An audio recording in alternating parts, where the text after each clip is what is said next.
All right, everyone, welcome to the Newbcast podcast for the 30th of June.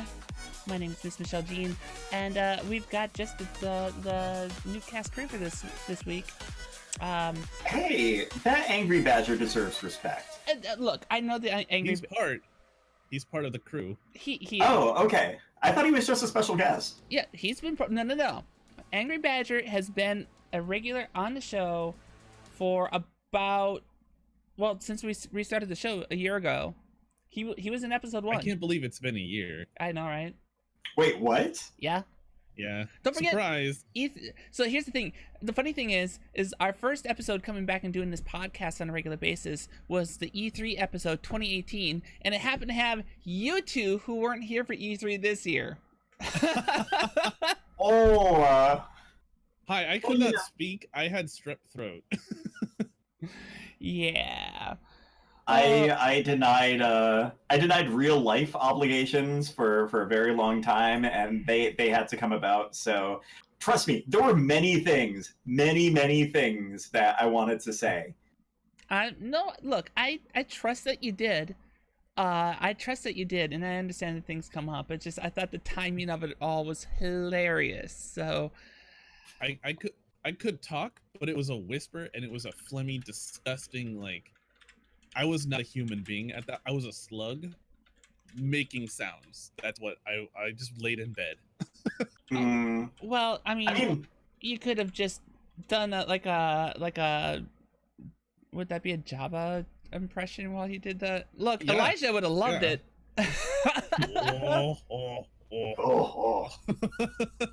Well, I mean, after the reveal of Cyberpunk 2077 and Keanu Reeves, I'm pretty sure a lot of other people were feeling the same way a couple of days afterwards, not because they were actually sick, but because they were just squealing so much. Yeah, right. Okay, very unpopular opinion.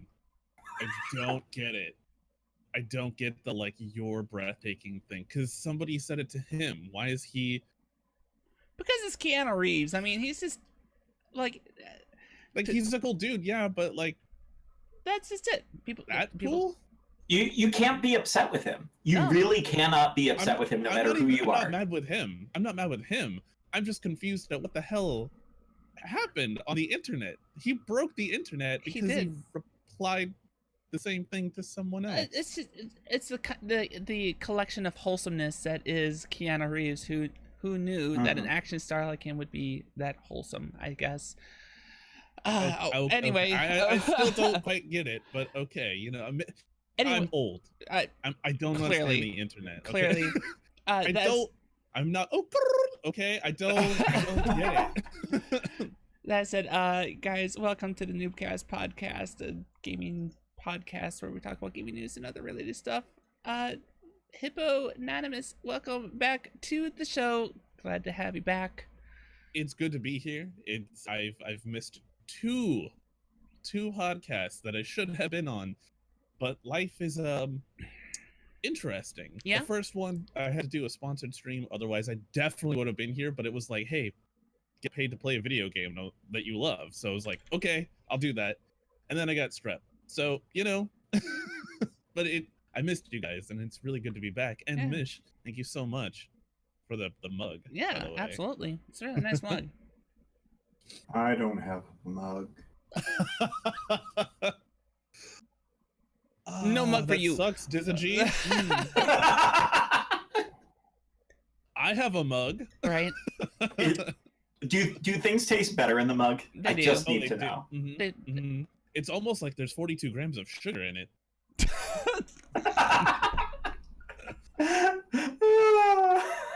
If you guys could hear what happens before the show, let me tell you, there are some interesting conversations that occur prior. Just gonna put that out there. Hippo, what have you been playing? What has been in your rotation? You've got a lot of games to cover, by the way. What have you been playing? Josh. We checked out The Sims new DLC, the Island Living pack, which was really cool. Very interesting, but it didn't really hold my attention as much as I wished it would have. I think I'm just kind of a little bit burnt out on The Sims at the moment, so just kind of been playing some GeoGuessr, Simulator. All great games. Not good games, great games. Not gonna lie, the few times I've seen you play GeoGuessr, I'm like, I gotta fucking get over there and play that now. Because I love playing that game, especially on your channel. GeoGuessr is a great game. If you don't know what it is, you're just thrown into a map, a Google Street View, and you just try to figure out where you are. Yeah. And you use signs and kind of like cultural cues and stuff like that. And symbols and you such. can't tell where you are by like just looking at a license plate or something like that. They're all blurred out because it uses the Google algorithm. How does one talk? I don't know. Words are hard. Let's see what else I've played. This is last night I picked up Battlestar Galactica Deadlock, which is kind of an older game. I don't know when it was released, but it's been a few years. Let me go look. It is a really fun game if you like tactics. It was released August 31st, 2017. It's in my opinion, it's very much like Battlestar chess. So you have the pieces of like the Jupiter ships and then like the smaller frigates, and then you have like the Vipers, and you have all of the pieces, and they all kind of like, it's a turn-based strategy chess game. It's really weird, but really cool. I really enjoy it. I've only played a couple of hours of it though. So you have like the overall, like the map of different systems, and you have to like change where all of your supplies are, all of your ships and stuff like that, to defend against the silent attacks and stuff. It's really fun. So you said if you like that kind of game, Battlestar Galactica Deadlock. Yes, Deadlock. Okay. Just confirm that. Battlestar Galactica Deadlock. Just confirm that's what we heard. It's very much a dead game. Okay. So would you say it's based a lot like the board game or the I have played the board game. It is a little bit like that, but not really.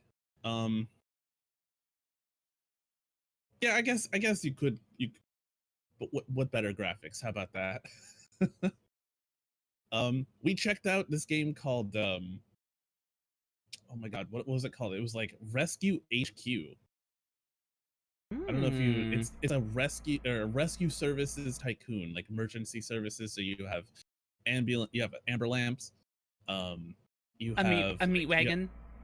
Yeah. Okay. So you have to like set up like a little area for bringing in, burn victims, or they got into a car crash, and you have to like make sure that there's like a trauma center, and then you can transfer them to like an actual medical center. You have fire trucks, and then you have police, and they send you like different things that you have to deal with, like different events and stuff. It's very interesting. We played some RimWorld, Surviving Mars, which is still really good. Still, like, we checked out the DLC, the Green Planet DLC that lets you terraform. It was very cool. Nice. Oh, and also you can farm. Like, with pigs and sheep and stuff. So you have another really farming game besides Farming Simulator. I mean, okay. Just checking that's what it was. You like farms. And then we checked out Cooking Simulator, which I knew was going to be really fun and really janky when on release, and yeah, it's really janky but really fun. I don't know if I think part of the jank is like it's supposed to be a part of the game, so if you get it, just know there's some weird stuff that happens. Although by now you've probably already seen the game, you probably already know what you're getting yourself into. So, having no idea what I'd be getting myself into, how does it compare to something like Overcooked? It's sort of like Overcooked, only you're doing like individual recipes. So, and at the same time, so you'll have like 2 recipes that you have to get done. So one can be like make tomato soup or borscht or something like that, and then it's also like we want trout and some garnish or whatever, and you're like, oh gosh, okay. Okay, so I have to know, how accurate are the recipes? They're pretty accurate. Are they? Mm-hmm. Okay, cool. Like, you make borscht and stuff like that with the recipes that they give you. Okay. You have to use like all kinds of it's all just like trying to make sure that you get everything into a pot and cook while you're doing something else. So what you're saying is that this is a simulator game that could actually help you develop a skill, perhaps, even if it helps yourself. I mean, a lot of them are like that. A lot of them are like that. Just for cleanup detail. Simulator does not do that. Come on now. Or Goat Simulator. I think Goat Simulator really teaches the values of being a goat. And I feel that Viscera Cleanup Detail is a very good game that teaches for janitors in your house. No, yep. And House Flipper too. House Flipper as well, if you like to flip houses. It's really good. Really teaches you real estate. Yep. Cause No, but Cooking Simulator definitely. If you like floor fries, you'll like it. Horrible things. Let me just say, you can microwave a tuna steak and serve it. Ooh. See, the test that I would want to have, and it's a simple one, is can I microwave tea and serve it? You're a monster. However, you can indeed deep fry a steak, which I did, and then I served it. Hold on here. No. I kind of want to try now. I kind of want to try. Deep fry. That is blasphemy. You do not deep fry a steak. It's so disgusting. I do. I got paid for it. I got tipped for it too. No. What? I mean, the game lets you do it, and I got paid, so I will stick with my grill. Thank you. Oh God. Oh goodness. The new place I'm at has a little bit more space for entertaining, and I definitely think a good themed dinner like from this game would be very fitting. Floor fries and microwave tuna. It's the best. When you stop by, absolutely, that's exactly what you're gonna get. I guess I'm never coming over. Let me just take a sip from my Newbcast mug. As long as you didn't microwave the tea inside it, you're fine. Wow. I mean, if you look, there is clearly tea in that mug, so. It's definitely not brandy.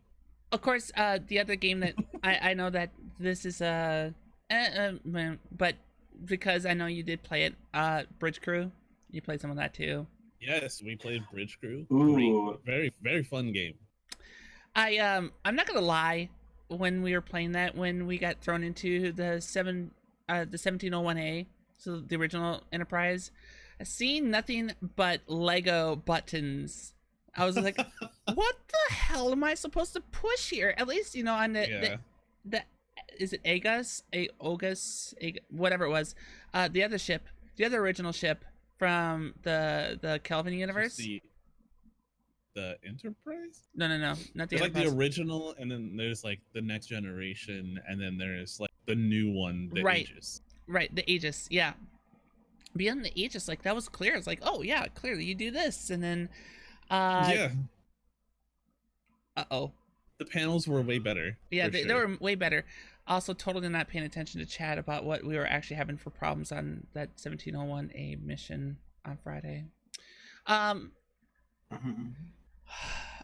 mean, most heck we were doing anyway. Yeah, we really didn't. It was that was a mess. It was a cool experience though. It was really hard to read chat as somebody who really talks with chat.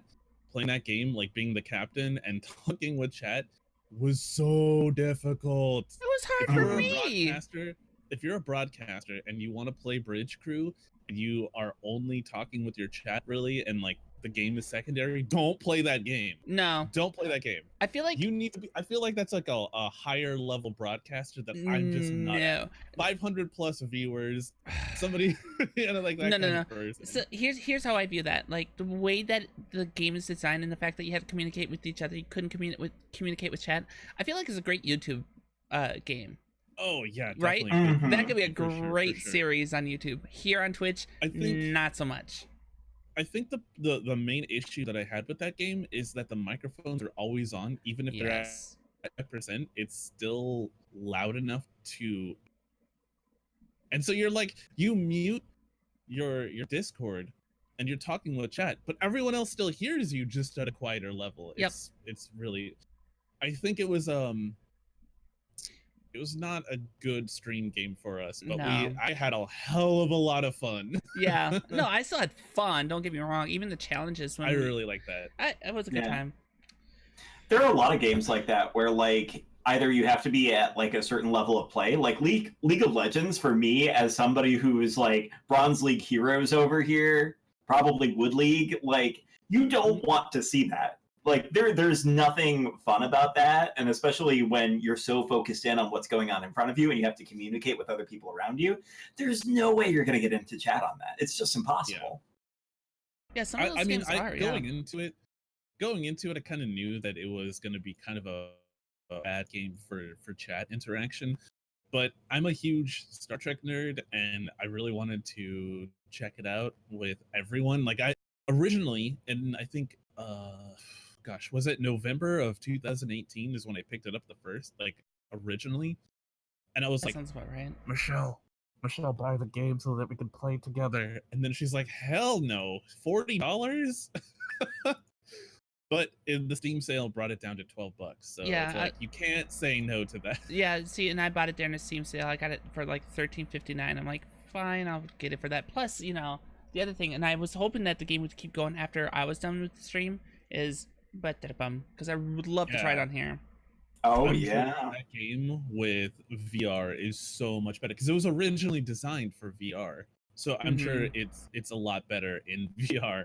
I mean, even without VR, it's a great game. Like you can still move your camera around and stuff. But the ability to point at people is lacking if you don't have VR. And I've seen some hilarious videos where people are like, you! Yeah. Oh, yeah. Your arms and stuff are all like wacky and like go into your chest and your torso and stuff. It's so funny. He's a contortionist. I didn't even realize. I had no idea that my elbow was like in my ribs. And so like I bring my camera down to look and I'm like, oh, that's awkward because everyone was laughing at me and I didn't know why. I'm like, do I got a booger? What's going on?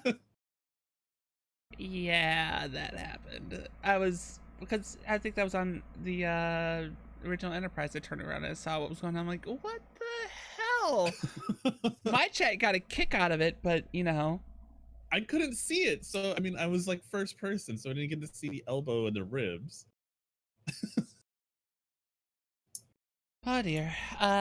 So yeah, besides that, and any other games you've covered or played, or is that the gist of it? I think that's pretty much it. We haven't played anything for a long, like other than that. I guess it's been 2 months. I don't think we played anything besides that. Okay. No, that's fair. I'm like looking at my channel. I'm like, what the hell did I play? Yeah. Just a lot of RimWorld. No, that's fair. We played a little bit of Darkwood. And I tried Conan Exiles on stream, which is a fantastic game. The best part of that game is messing with your friends. I opened the door from our house and one of our friends was hanging in the doorway, so I couldn't walk out.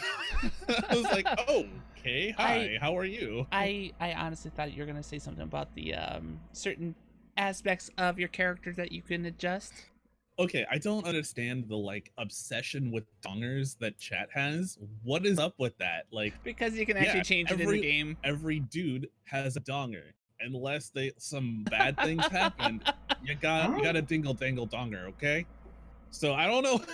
Like I guess it's like the Western, like, 14-year-old humor, which I am not above, but I don't get it. I don't get it. I think it's just because that's become the punchline. Like, honestly, I could care less, but because it's the punchline of the game, like, how can you not bring it up? I don't know. I thought it was funny, but I didn't quite. Again, I'm old, so I don't really understand the youth so much. Sometimes, I don't have the Pepsi. I don't. Sometimes I am only moderately lit, fam. So. People still use that term. Oh, all the Okay. It's just checking. Just making sure. I am moderately lit. Anyway. lit. Okay. Awesome. Well, Hippo, welcome back and thank you. Thank you. It's good to be back. Dizzy G, welcome back to the show. How's it going?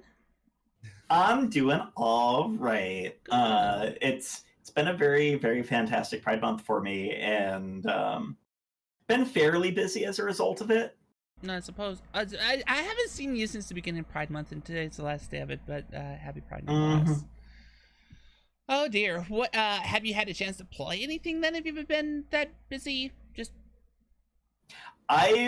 So I've been playing a lot of different games. I've been playing Build a PC Simulator.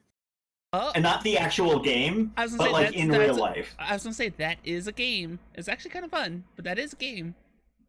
It looks really fun, and that might be something that I need to play now that I've made a PC for myself, and I'll judge the quality that's been made. Do it. But yeah, that was really exciting, and it gave me a chance to try a couple of things that I have never really had the opportunity to explore. Oh yeah? Please, go on. One of my favorites is playing Division 2. That I have now played on 3 different consoles. I played it on the PS4, I played it on the PS4 Pro, and now I've played it on, I will say, a mid-tier gaming PC. I certainly, like, no bells and whistles over here. I'm not doing any liquid cooling or anything all the cool kids are doing, but I did look at the liquid cooling and the glitter, and it was really nice. Yeah, that game ruins my computer. Mine doesn't like it much either. Yeah. I can play it, but then as soon as I close it, nothing wants to work, and I have to reboot.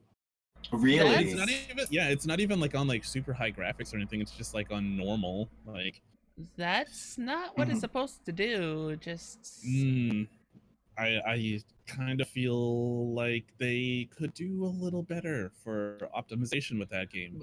Without a doubt. Yeah, they absolutely could. But yeah, the way that it's worked out for me is I've gone from like pretty stable 30 to 35 frames on the PS4 Pro, and not having to worry super long about when you load up into a new zone. Original PS4, I was waiting like probably 3 minutes before I could do anything. Yeah, it was sick. Absolutely sick. And then I'm going to, this is taking 3 or 4 seconds. Yeah, no, the load times are really good on PC. I definitely. So at least they optimize something. How leveled have you gone, or how high of a level have you made it since doing that? So I've probably played Division 2 on PS4 for about, I'll say, like 10 hours or so. Okay. And I have gotten further in my progression in the game. And this isn't just because I've replayed it, because I've replayed it twice now. I played it on the PS4 and then the Pro. But this go around, it was like maybe 3 hours. And it was because I didn't die so much because I wasn't playing on controller. Keyboard and mouse has reinforced once again how absolutely amazing it is to be able to control. Agreed. Yeah, no. There are definitely games that are much better with controller. That one is not one of them. No, it really isn't. No. I feel like racing games are really good for a gamepad if you don't have a wheel. Oh yeah. But, yeah, for sure. I don't even want a wheel for racing games. Sometimes I don't want to be like. Let me defend that by saying that if it's a sim like Project Cars or Euro Truck. Yeah, if you're doing something like that, yes. If you're playing something like Burnout, no, you want a gamepad. Oh, okay. Yeah. Awesome. Did you spill something? I don't know. In your amazing Newbcast mug. Right. Thanks. So wow. There's snark there. I feel like there was some snark there. So just jealousy. Just hard jealousy. You know, it's funny, there's a lot of red and pink right here, but I feel like the green that's behind you seems to be a little more appropriate, maybe. It's true. But yeah, definitely renewing my interest in Division 2 and playing it. I don't think I will stream it just because one of the technical things that you come up to is the ability to take the video in a game that you're playing and turn it into something that is streamable actually uses a lot of resources and is totally different than you actually playing it on a screen. I haven't really had to worry about that because I've always been like 3 frames per minute on everything that I play anyways.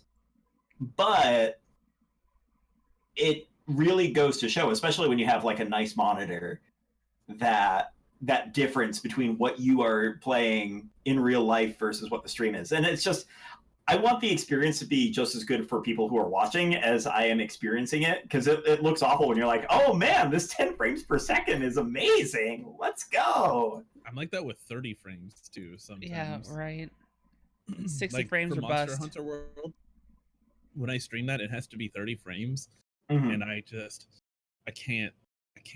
Like, if I can't stream a game in 60, I'm probably not going to stream the game. Mm-hmm. Wow, 60 frames or bust.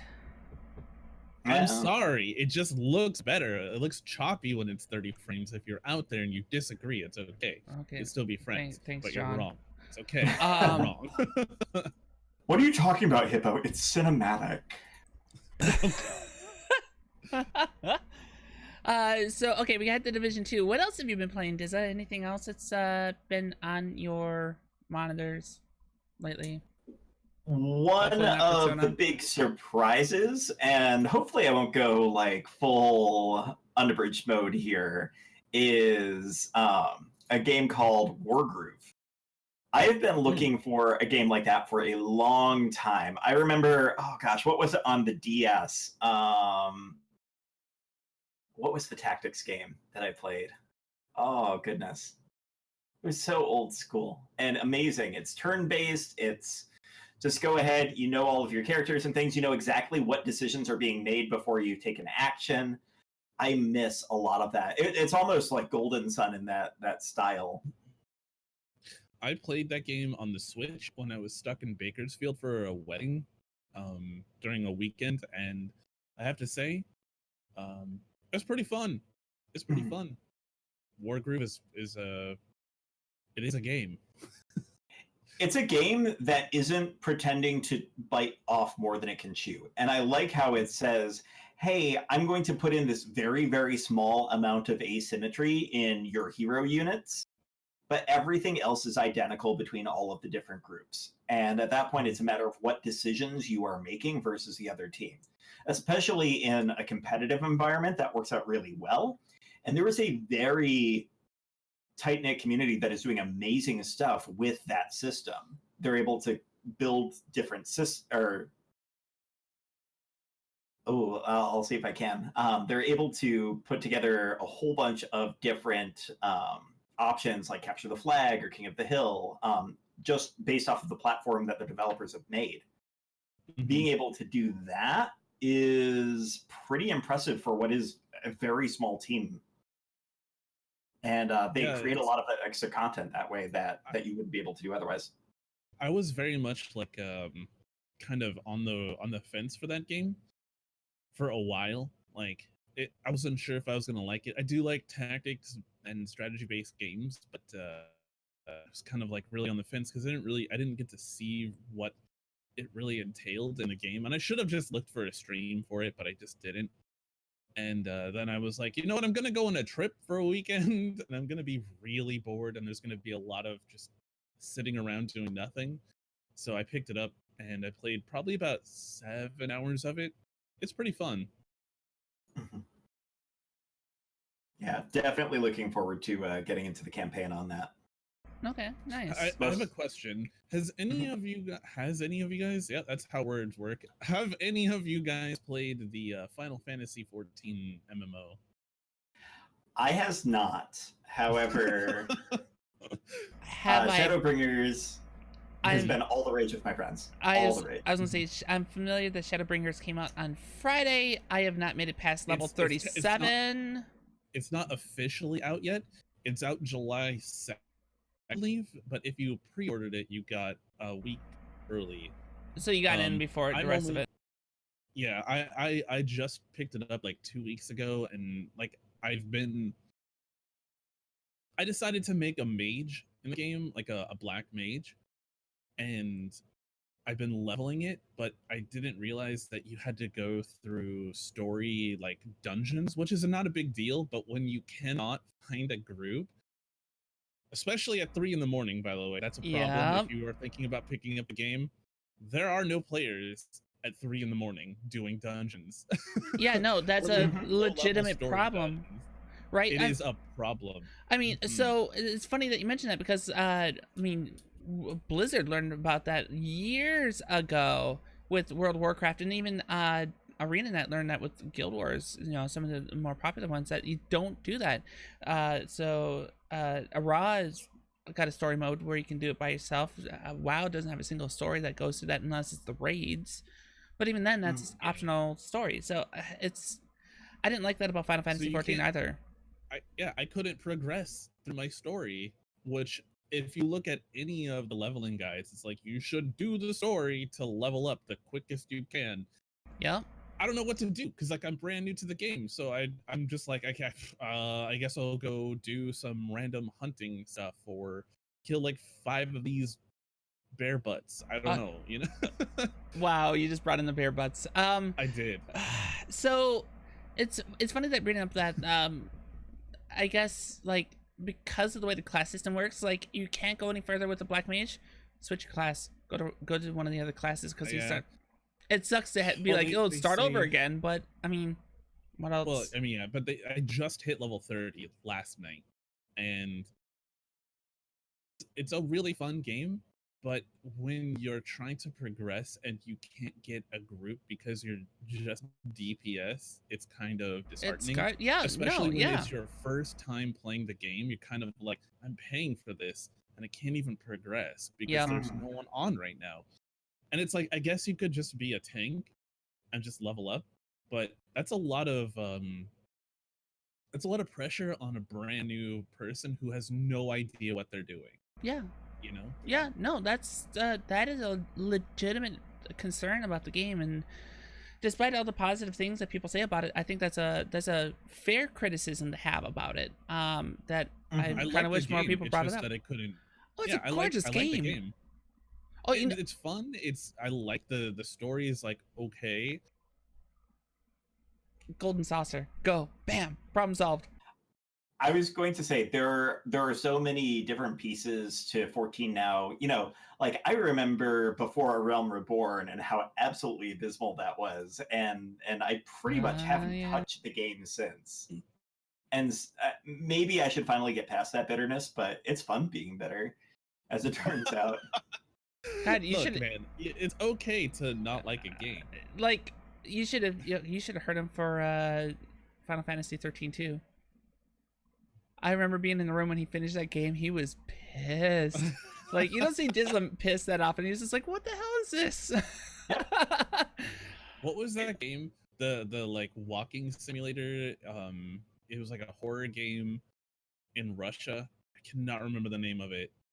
I was like, what? No. No. This came out like 4 years ago or something like that. I cannot remember the name of it right now, but like I got a copy from the devs thinking, oh, this will be like a really fun stream game. And it was a stream game, but the end made me so angry. Like I legitimately was like, developers, what were you thinking? Like I was so mad. I'm like, I'm gonna get blacklisted. I don't even care right now. I'm so mad. I will buy their games and play it. I definitely feel you when you finish a game and it ends like so badly. You're like, what am I doing?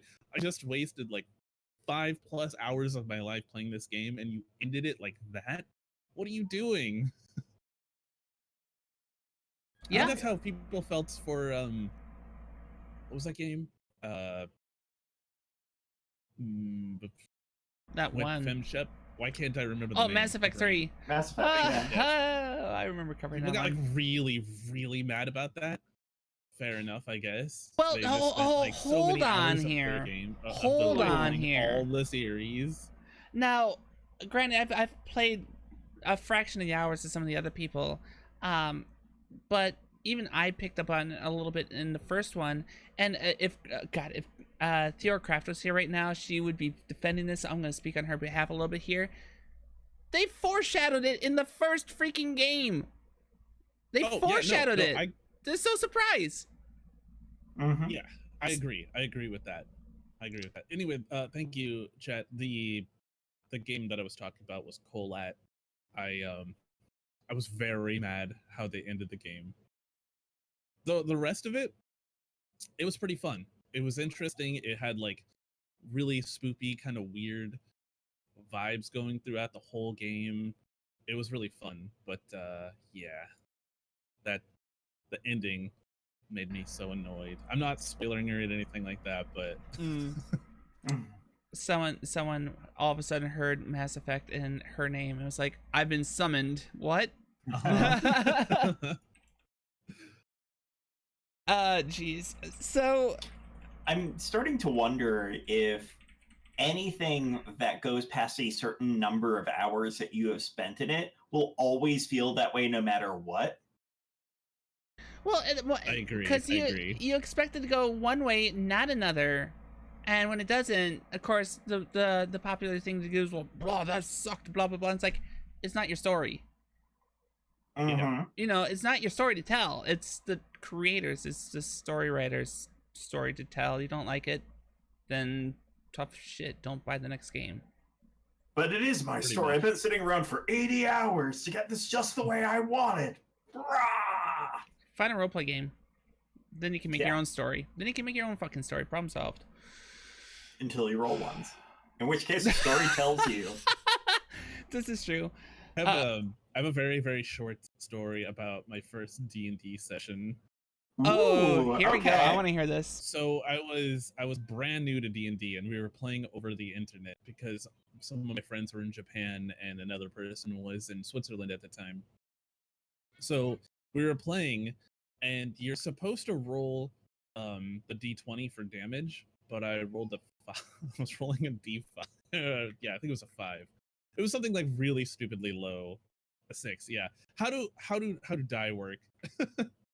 I mean, you could technically get a D5. It would be very an awkward useless one. for It D&D. was Yeah. it was so bad. Like I didn't realize that I was supposed to be rolling the other die, and so I was just rolling that one, and they're like, "Why are you not hitting hard? What is going on? You have like really good stats for being melee. What is going on?"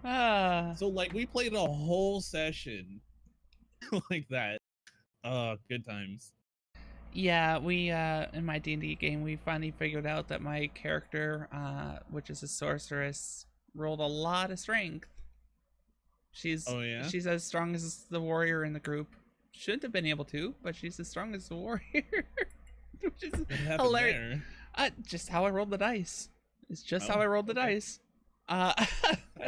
What's great is like, grab the rope, and then I just she grabs the rope and just holds on, and it's like, what? There's no problem here. And people are like, wait a minute. The player's like, what's on your character sheet? I'm like, 21. What? Yeah. Oh boy. Yeah. Anyway, any more games you played? Or is that the gist of it? I think those are the highlights. Okay. I've certainly played a lot more, but I definitely think Wargroove, for anybody who enjoys tactical games, definitely give it a good fair shake. It is well worth it. It's an amazing team. Very quiet. I made it. I'm Yeah. just say. Okay. Very quiet. Nice. Cool. And yeah, that's all I've got. How about you, Mish? Oh, where to start besides the Elite? Although I know I talk about Elite almost every single time, and it's not like, ooh, something new. I did get my Corvette finally in Elite Dangerous, so that was nice. That thing, it was a lot of fun having 4 turrets and 3 missile racks. That was like, oh, your shields are down and you're dead. And you're not disappointed, is what you're oh no, I very much like my Corvette. Because I got my cutter, and it's like the exact opposite of the the Corvette. The cutter Really? is really for haul and speed, and looking beautiful. Well, yeah. Whereas the Corvette is looking like shit, but killing stuff. Yeah, no. And you can't do anything with it. Yeah, other no. than kill people. That for combat, that thing is, oh, that's so good. It is so good. And it's just like, well, this is definitely a nice change for my Conda, which is what I've been using a lot of. Of course, I was originally talking about going out and doing an exploration mission again. And it's like, I'm not taking my bet though. That's 30 light years. I was like, you should probably not take that, considering your jump range is like 10. I've got 30 light years on it right now. Oh, okay, that's not so bad. No, it's not horrible, especially for that ship. But when my Conda is 66, I'm like, I'll go with the Conda for that. What's your rebuy cost on it? Should Let's not talk about that. Yeah, my rebuy cost on my cutter, fully decked out for trade, is something like 100 million or something ridiculous. Yeah, I was gonna say it's like 175 million, I think. Yeah, it's ridiculous. Yeah. Like by the time you get there, though, you're not pumping all of your money into it. They made it so much easier to make money since the launch of Elite Dangerous. Yeah. Like, we were barely able to scrape by back in the day, and back in my day, you could only scrape by. Yeah, no. Now it's like they just throw money at you. The fact that I watched another Elite streamer come back and make 775 million from a single mining trip was freaking insane. Jeez. He took a Type 9 out and did pyrite. No, he did it was surface type mining for low temperature diamonds. 775 million in a Type 9. See, there used to be I can't remember the name of the system, but there used to be like distance systems where you would travel over like 100 light years or something like that, and you would stack your missions so that you would make like 15 million. Yeah. It's nothing. But back in the day, 15 million was a hell of a lot of money. Sure. I kind of remember that, trying to get my Cobra when I first got the game way back when I rage quit. See, I think that was a design flaw from the devs, because if people are trying to cheat your system to make money, why are they not able to make the money legitimately? Yeah. Yeah. And now it's like, I think it's great that it's so easy to make money now, but now they got to find a reason for you to sink it. Agreed.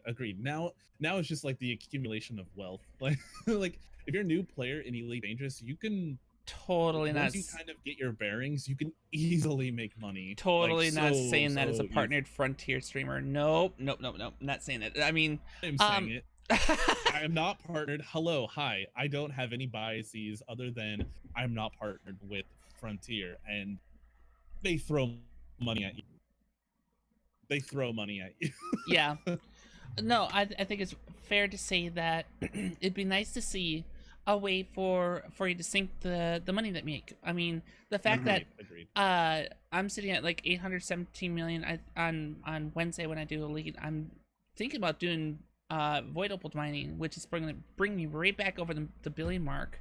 I want something to sink it into besides the cutter when I eventually go after that. But after the cutter, like, what else do I have? I have the you already have way more than enough money to buy a cutter and deck it out completely. Oh yeah, exactly. So I mean, that's my Elite talk. The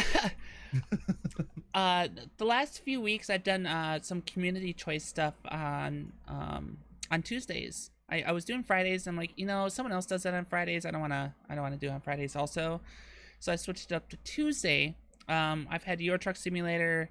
I've had, which by the way, I finally got through a full session where I only crashed a truck once and actually came out with a profit. So, haha, take that. Proud of you. Yeah. Who are you? Yeah, I see that in the corner in chat.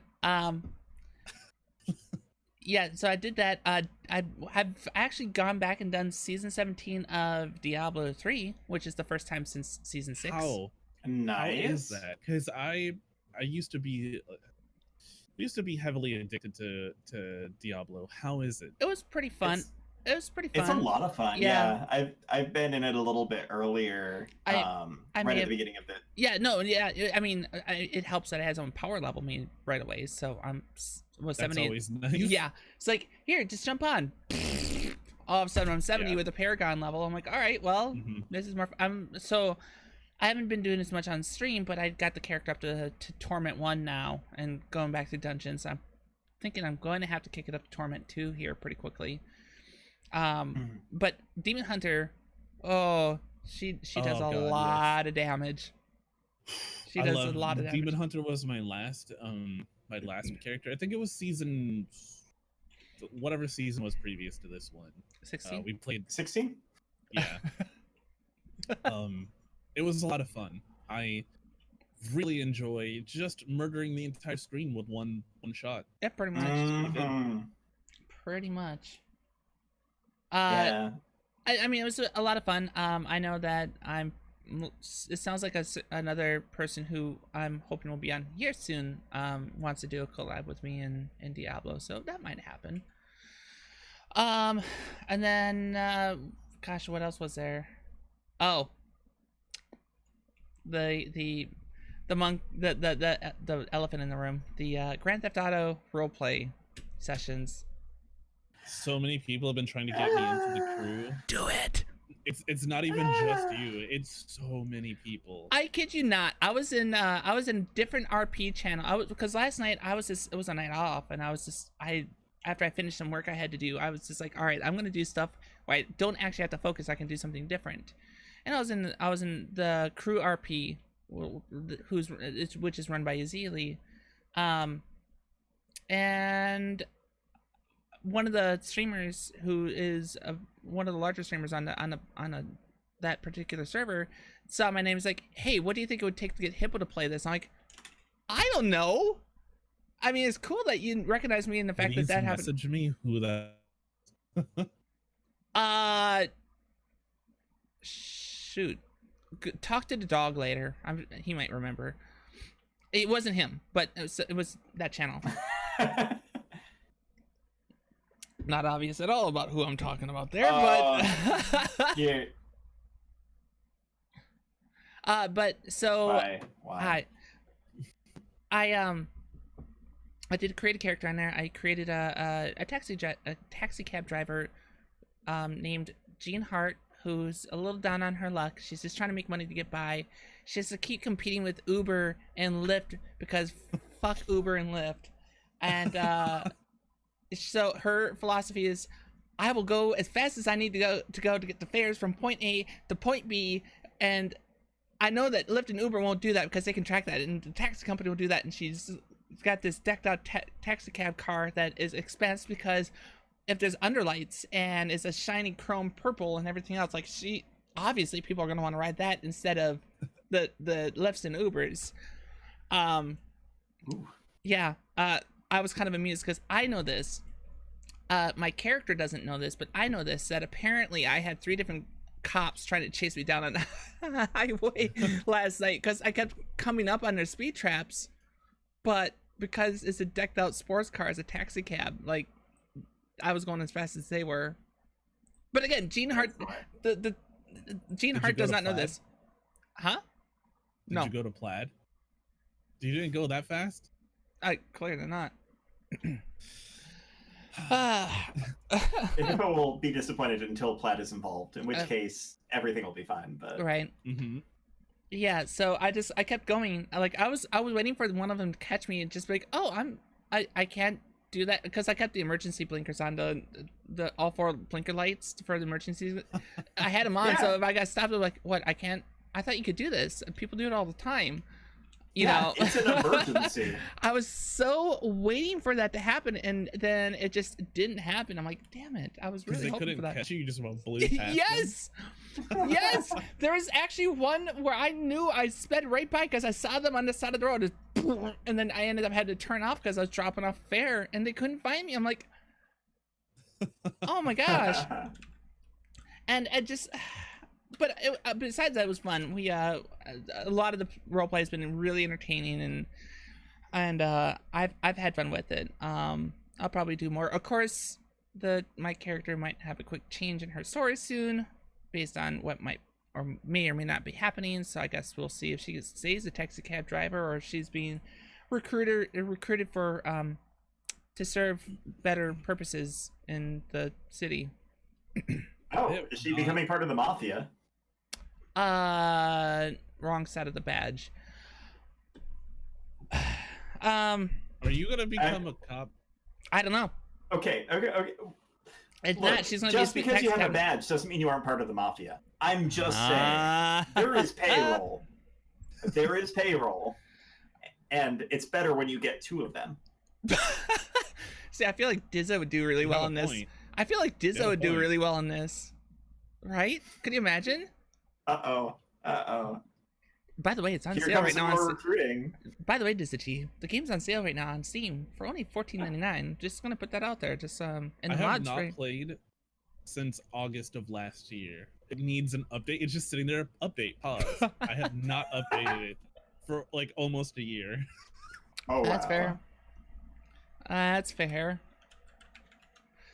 And I have like 230 hours in it, so it's like, I guess now there's a good reason to play. But look, the thing I said, like for in both cases for both of you, was like, because someone else was talking about, it's like, I don't know if I should do this, and I'm like, well, if you got the game, the mod's free, try it and see if you like it. I mean, the worst thing that will happen is you don't like it. Time.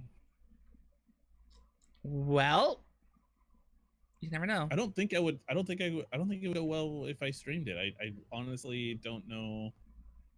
Well, a lot of people who roleplay it aren't streaming it. Maybe you're doing it in downtime just to check it out too. I mean, that's a consideration. What I would do is maybe just start off and just do it on your off time and just give it a try and see how it goes. You know, and I'm playing Final Fantasy in my off time, and also the 100 Call of the Wild, which just had a DLC drop. The Yukon map, so nice. I mean, get it if you like that game. You could roleplay in Final Fantasy 14. I hear that happens a lot. There are whole servers for that. Yeah, I don't. Okay, I'm gonna say something very blasphemous right now. Ooh, Okay. Are you ready? Okay. Let's go. I don't really know the Final Fantasy lore. you know, I played Oh, Final bless Fantasy... your heart. well, I played Final Fantasy 7. I played 12 for like 4 hours, and then I just never played a Final Fantasy game again until Final Fantasy 14. Well, I played the other one, the one that came out on the PlayStation recently. Sorry, okay, so I was gonna say, first off, every installment 1, 2, 3, 4, 5, they're different stories. They're not the same story. You probably won't know the lore. I play a lot of Final Fantasies. I don't know 14's lore. Other than they had a realm that was destroyed by a giant meteor and it was reborn. I know that much. I know that much. We all know why that happened. Like, I don't even know the character stuff. Like, people talk about characters, and I'm like, sure. Cloud. See, and that's part of the reason I like. don't know anything. That's part of the reason I actually kind of enjoyed this particular RP in this situation with the GTA, is because there is no lore. There's no lore. Yeah, the lore is the characters that are there. You know, it's just like circling back on Elite. Like, some people, like, you could RP the Elite situation. I'm like, no, I don't know enough of the lore. I know enough of the lore. 600 hours of playing the game, you don't know the lore? No, I do not know the lore. I know enough lore. True, you don't. I know enough lore to say that you should just go ahead and do service for the Federation and not for the Empire. Forget Aisling Duvall and watch a bunch of fanboys get really upset when you say that. I know that much. I'm leaving. Okay. I rest my case. I rest my case. See?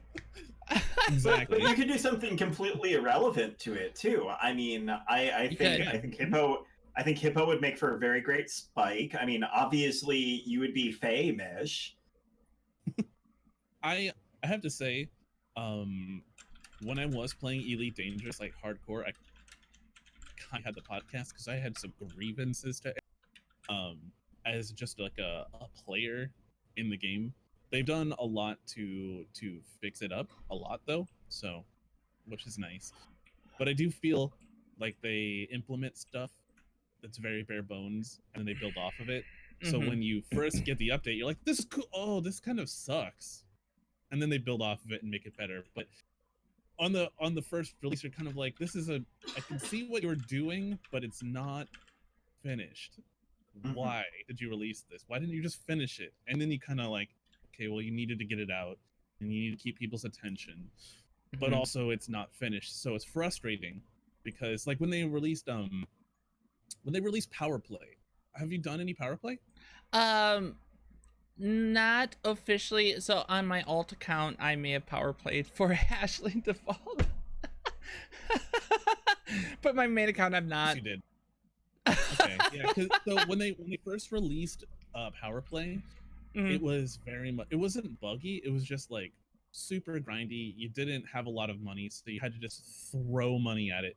And 5 million credits was a lot of money back then. Sure. Like 5 million credits was a hell of a lot of money. Now it's like chump change. It really But is. back then, 5 million credits was like you could make it, but it would take a while of trading, of bounty hunting, of Mhm. whatever. Well, and the thing is like the reason I don't do power plays is because I've not like there's not enough positive feedback come back from it to be like you should totally do this, because like if I did a power play, it would be because I actually learned something about the RP or the role, or the lore, and I actually want to RP part of it. Maybe not to the Mhm. point where I'm completely dedicated to the, but why are you well, Right. because I fully believe in Felicia Winters and that this is what we should do or something like that. I'm not gonna lie, I may or may not have blown up many of her ships. Well, everyone, thank you for watching. This was a You will great never see me show. again. This is a great point where we have a break, and yeah. Right, So just about. Let's kick off forever. Just about. we should go to the break area, and we're gonna break. Look at the time. So this whole conversation actually kind of, I'm completely off topic. This is not on our script.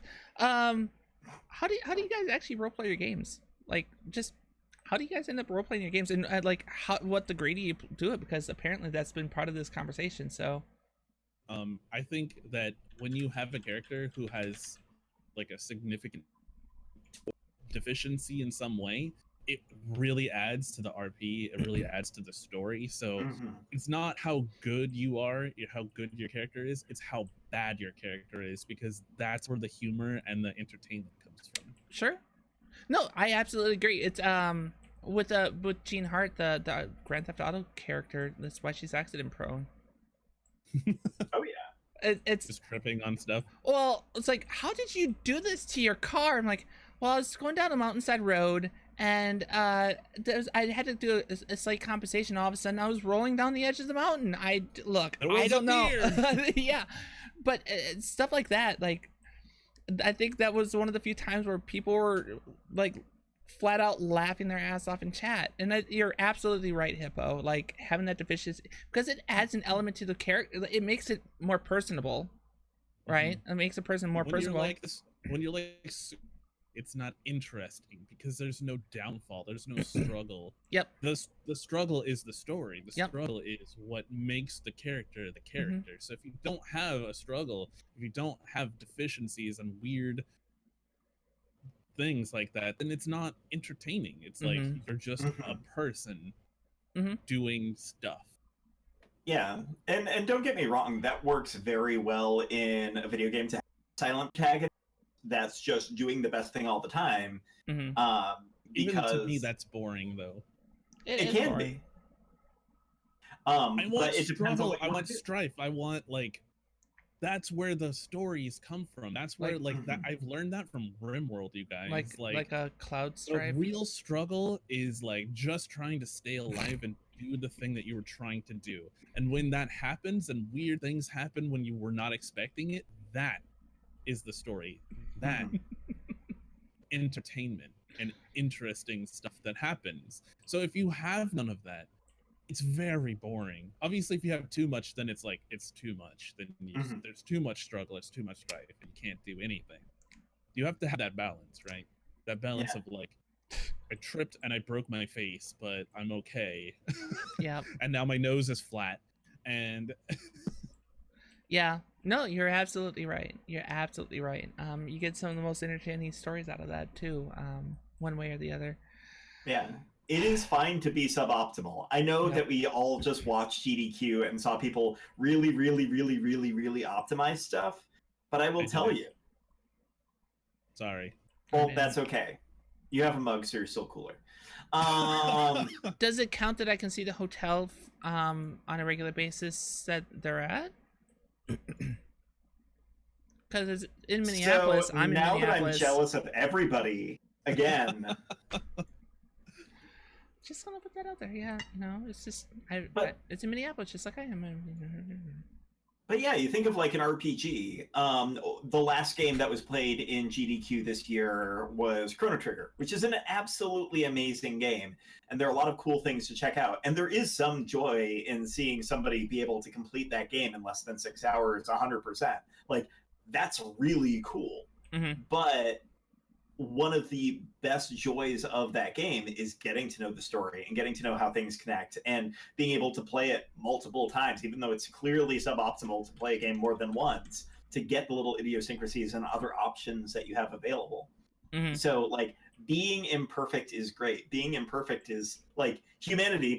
Big story here, guys. Going back to you in your place where you're watching this from your screen. Thank you for being imperfect because you make the world interesting. I think that's a compliment.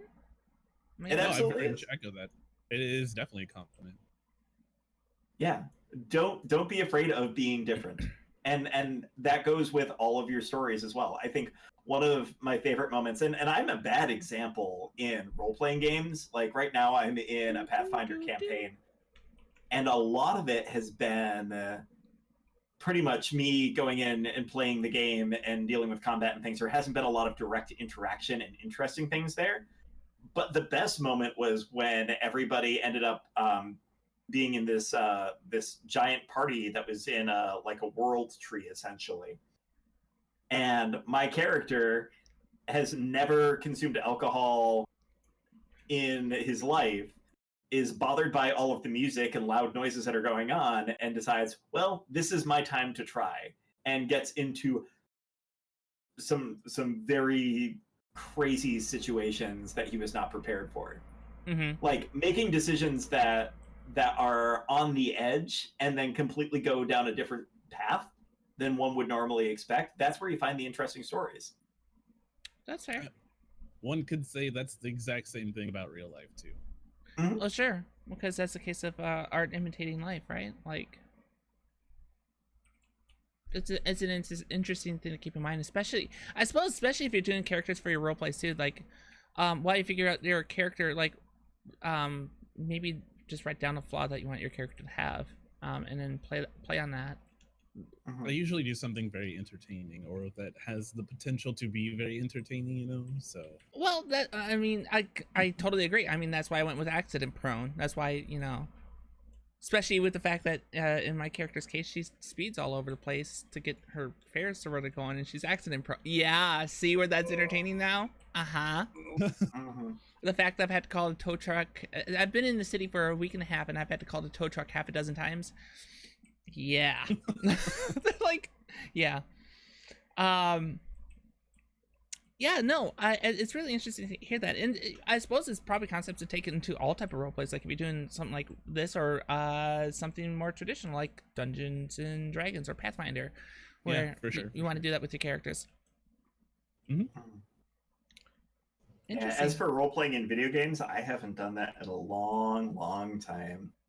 I used to have the most difficult struggle being an evil character in a video game. Yes. But since I started streaming, and since chat has always been like, do the good thing, I'm like, you told me to do something, which means I do the opposite. So it's very fun to be evil. I run with the I stream with the evil characters just because whatever chat tells me to do, I usually will do the opposite. There's so many things I would love to watch you do right now, and that other. God.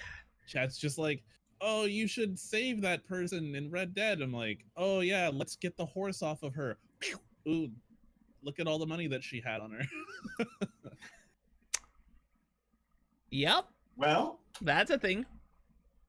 you did have to get the horse off to pick up all of the coins, so technically you did what chat wanted. Yeah, It's so good too, because you just see chat erupt in just rage, and I'm just sitting here cackling. of course you are. Of course you are. Sorry, chat. No, Not really though. you're not sorry. I'm not. It's like sorry, not sorry. So, Tiza brought up another thing that's going on right now. It's something I mentioned during the pre-show about. Was it pre-show? I think I mentioned it during pre-show. It's SGDQ right now, which is for charitable purposes. It just wrapped up. Okay, so it just wrapped up. And that they raised over $3 million this year. 3 million. I think that's the most of any SGDQ for sure. Maybe. I don't know if they've done more in Awesome Games Done Quick. Normally, that's the one that gets the most, to my knowledge. I have to check this out now. Sure. What I do know, it's 3 million from over 50,000 donors. Damn. Yeah, it's a lot of money, and the reason I wanted to point this is because even on here, where we don't always try to do it, when you look at the gaming news headlines, there's so many things that are negative as far as like, this sucks, that sucks, blah blah blah. This industry that enrages us because of the corporate culture. But on the flip side of things, the gamer culture does so many positive things. This happens to be one of them. I mean, we had the Noob Crew, and St. Jude in general. St. Jude raised over $2.1 million in the month of May. So there's that, right?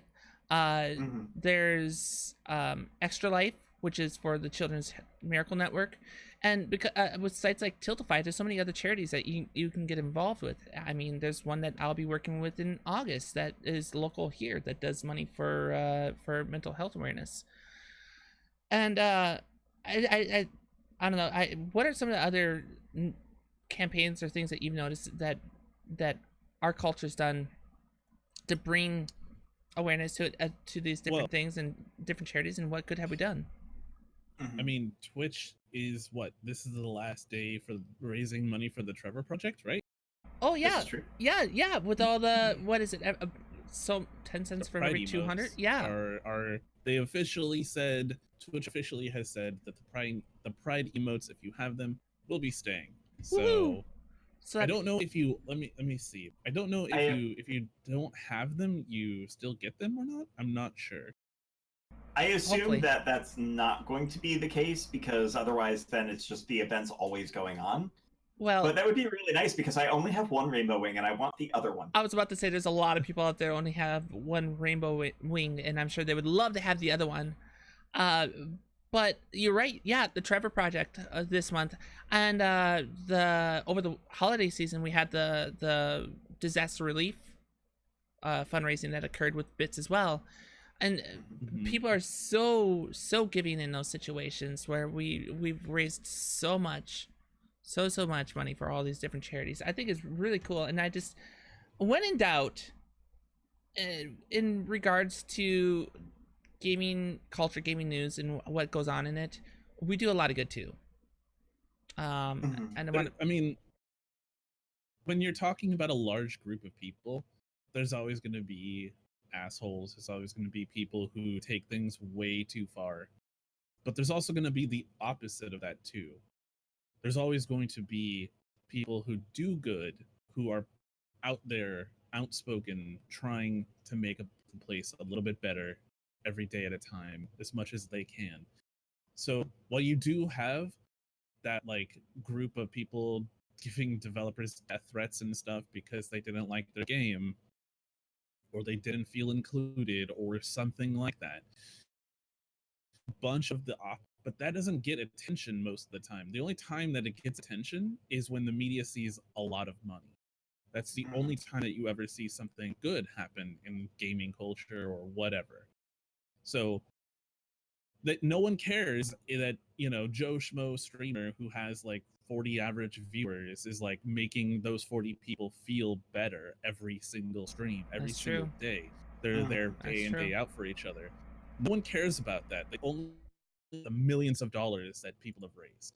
So you don't. Yeah. So you only hear about the crazy people who are giving death threats, and then Yeah. the other opposite of just making all of the money. You don't hear about that like middle, where everyone is actually trying to do something better for the world. Yeah. There are a lot of streamers out there that I enjoy specifically because I think they're creating an environment that helps people through a lot of challenges in just, you know, day-to-day life. And, you know, it's you know, streamers that give advice and give recommendations and say, hey, like, if you need help with these things, here are some resources that will help you for mental health and things like that. Like, there are people out there who are just looking to do good and happen to have this environment for it that are amazing, that don't get the sort of recognition. And I mean, dollars and cents I think are just very convenient for people to point to and be like, hey, they did this much, they did this much, hey, they did a lot better. I think part of that might be because it's quantitatable and it can be measurable, right? Not to discount what you were just saying, or either of you were just saying, because those are very valid points, and you're absolutely right. I know that there are plenty of streamers that in their discords have like a well-being channel where it's like, if you have anything going on, please put it in there. Like, and if it's anything else, I'm only against that in that it can get really toxic.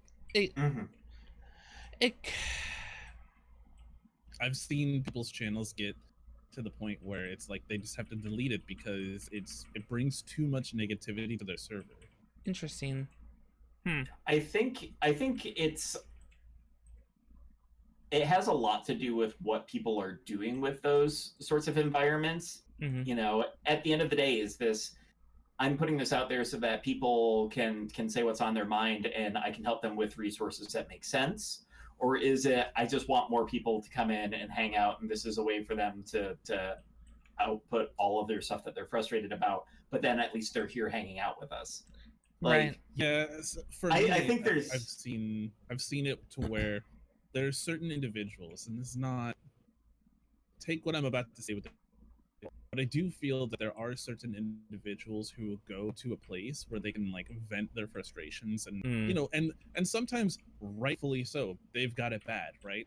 Yeah. But it's like a constant, it's always negative, it's always like they're not trying to make things better, or they just can't grasp the like the good parts of their life, so they just vent, and it's just a constant negativity stream of just not like a stream, but I mean like a stream in the Consciousness. just, like, bad stuff is happening in my life, nothing good is happening, I'm frustrated, and it's like I get that, but like you've got to try to do something. Like we're not counselors, we're not licensed to help you.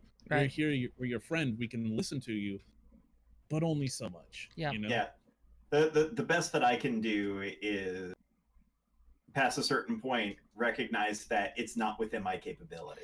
Well, and also, Hippo, I'm sorry, I will leave your Discord. I don't have one of those channels. Just because I've seen what outcome it can bring.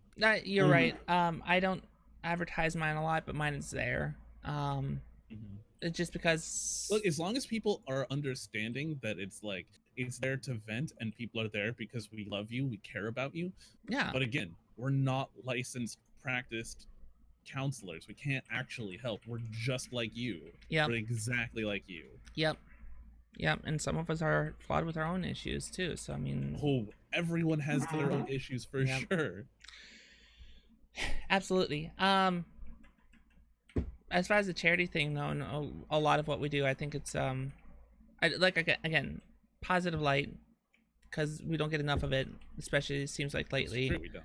It was a short subject, but it was one I wanted to bring up because it's awesome. It was Doctors Without Borders, I think, thing to talk about because, like you said, we only hear about the crazies and the insane amount of money that people can make, and that's it. Yeah, exactly. We don't hear about anything else. You really don't. So I think it is an important topic to talk about. So yeah, if anyone's looking for reinforcement in the hobby that we have, look at that. In the last 2 months, it's over $5 million for 2 different charities that do a lot of good in the world. So just something to keep in mind. Project, Twitch said that they hit their goal for $150,000 for the Trevor Project. That's awesome. Just throwing bits. Yeah, that's huge. That's awesome. Yeah. And I will always have an appreciation for local events. Like I was working with a group out here in Boston. We raised Fenway, what was it? $1,500. Sure. For a local group that's focused in on HIV, well, LGBT in the area, but including like HIV/AIDS support, things like that, and it makes a big difference. So, like whatever it is that you do, no matter how big it is, how small it is, like to use a platform that is out there for good. Mm-hmm. Please keep doing that, unless you're role playing, in which case use it for evil. Because use it for evil. Right. You're right. Absolutely.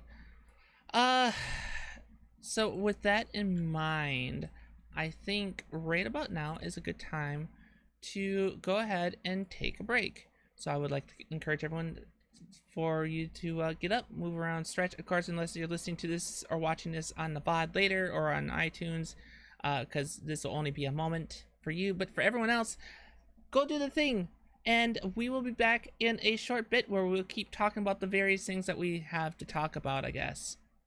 Is this the part where I'm supposed to beat up Hippo? I'm confused now. No, go microwave your tea. See it all in a bit. What? Wow. Hey everyone, welcome back to the Newbcast podcast. I have a cooler cup. It has Aperture Science on it. I see. I was waiting for it to come. A cooler? Is that what it? See, I was honestly waiting for you just to go get that microwave tea and everything will be fine. I mean, then you can join the rest of us. It looks Absolutely like we're looking for a new person to take over Dizzy spot. Right. Especially because it says asbestos right here. That's probably a good sign. Right. Sure. So It's delicious though. Yeah. It's the important part. Delicious is all that counts, right? Right. Gives it character. Gives it character. So, one of the no, I'm actually doing something else. I'm actually trying to be proactive about the down below you hippos, that like ticker that actually shows what we're talking about, and I'm actually trying to be good about that. Yeah, I'm actually trying to be good about that because one of the things I want to touch on quick, because it's been in the headlines and it's not positive news, and we're not gonna dilly-dally on it too long because we have the same opinion as everyone else, is surprise mechanics. We don't call them loot boxes. They're surprise mechanics. No, you don't. EA, you do not. You call them loot boxes. You've done it. You did it for the most recent Star Wars game. You've done it for other reasons when you're like, they're not in our game, because surprise mechanics are totally different. This is totally different. Look, this isn't about you getting things. This is about you being surprised at what you get from the things. Totally. I like that they were trying to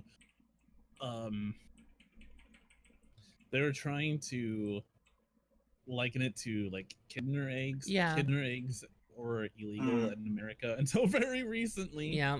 But also it's not the same thing whatsoever. No, it's really I not. really liked if you watch the lady say the words and then her reaction right after. Oh, she looked like if you zoom in on her face, she's like the look on her face. I didn't even believe like, it. did that actually come out of my mouth? Yeah, she was and one she, she literally said it and then was like,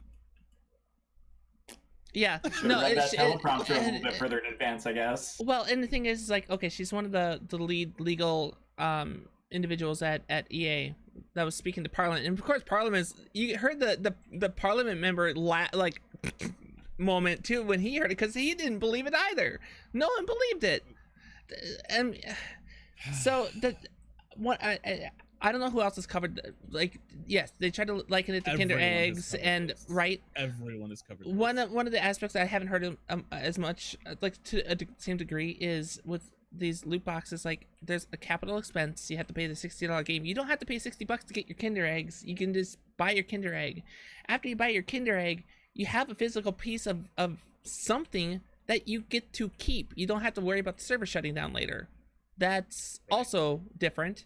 Or if you want to try, also, like, You're not expecting a loot diamond boxes. ring. Yeah, loot boxes are filled with a bunch of random garbage, and then like one thing people want. yep. And the problem is that you have to.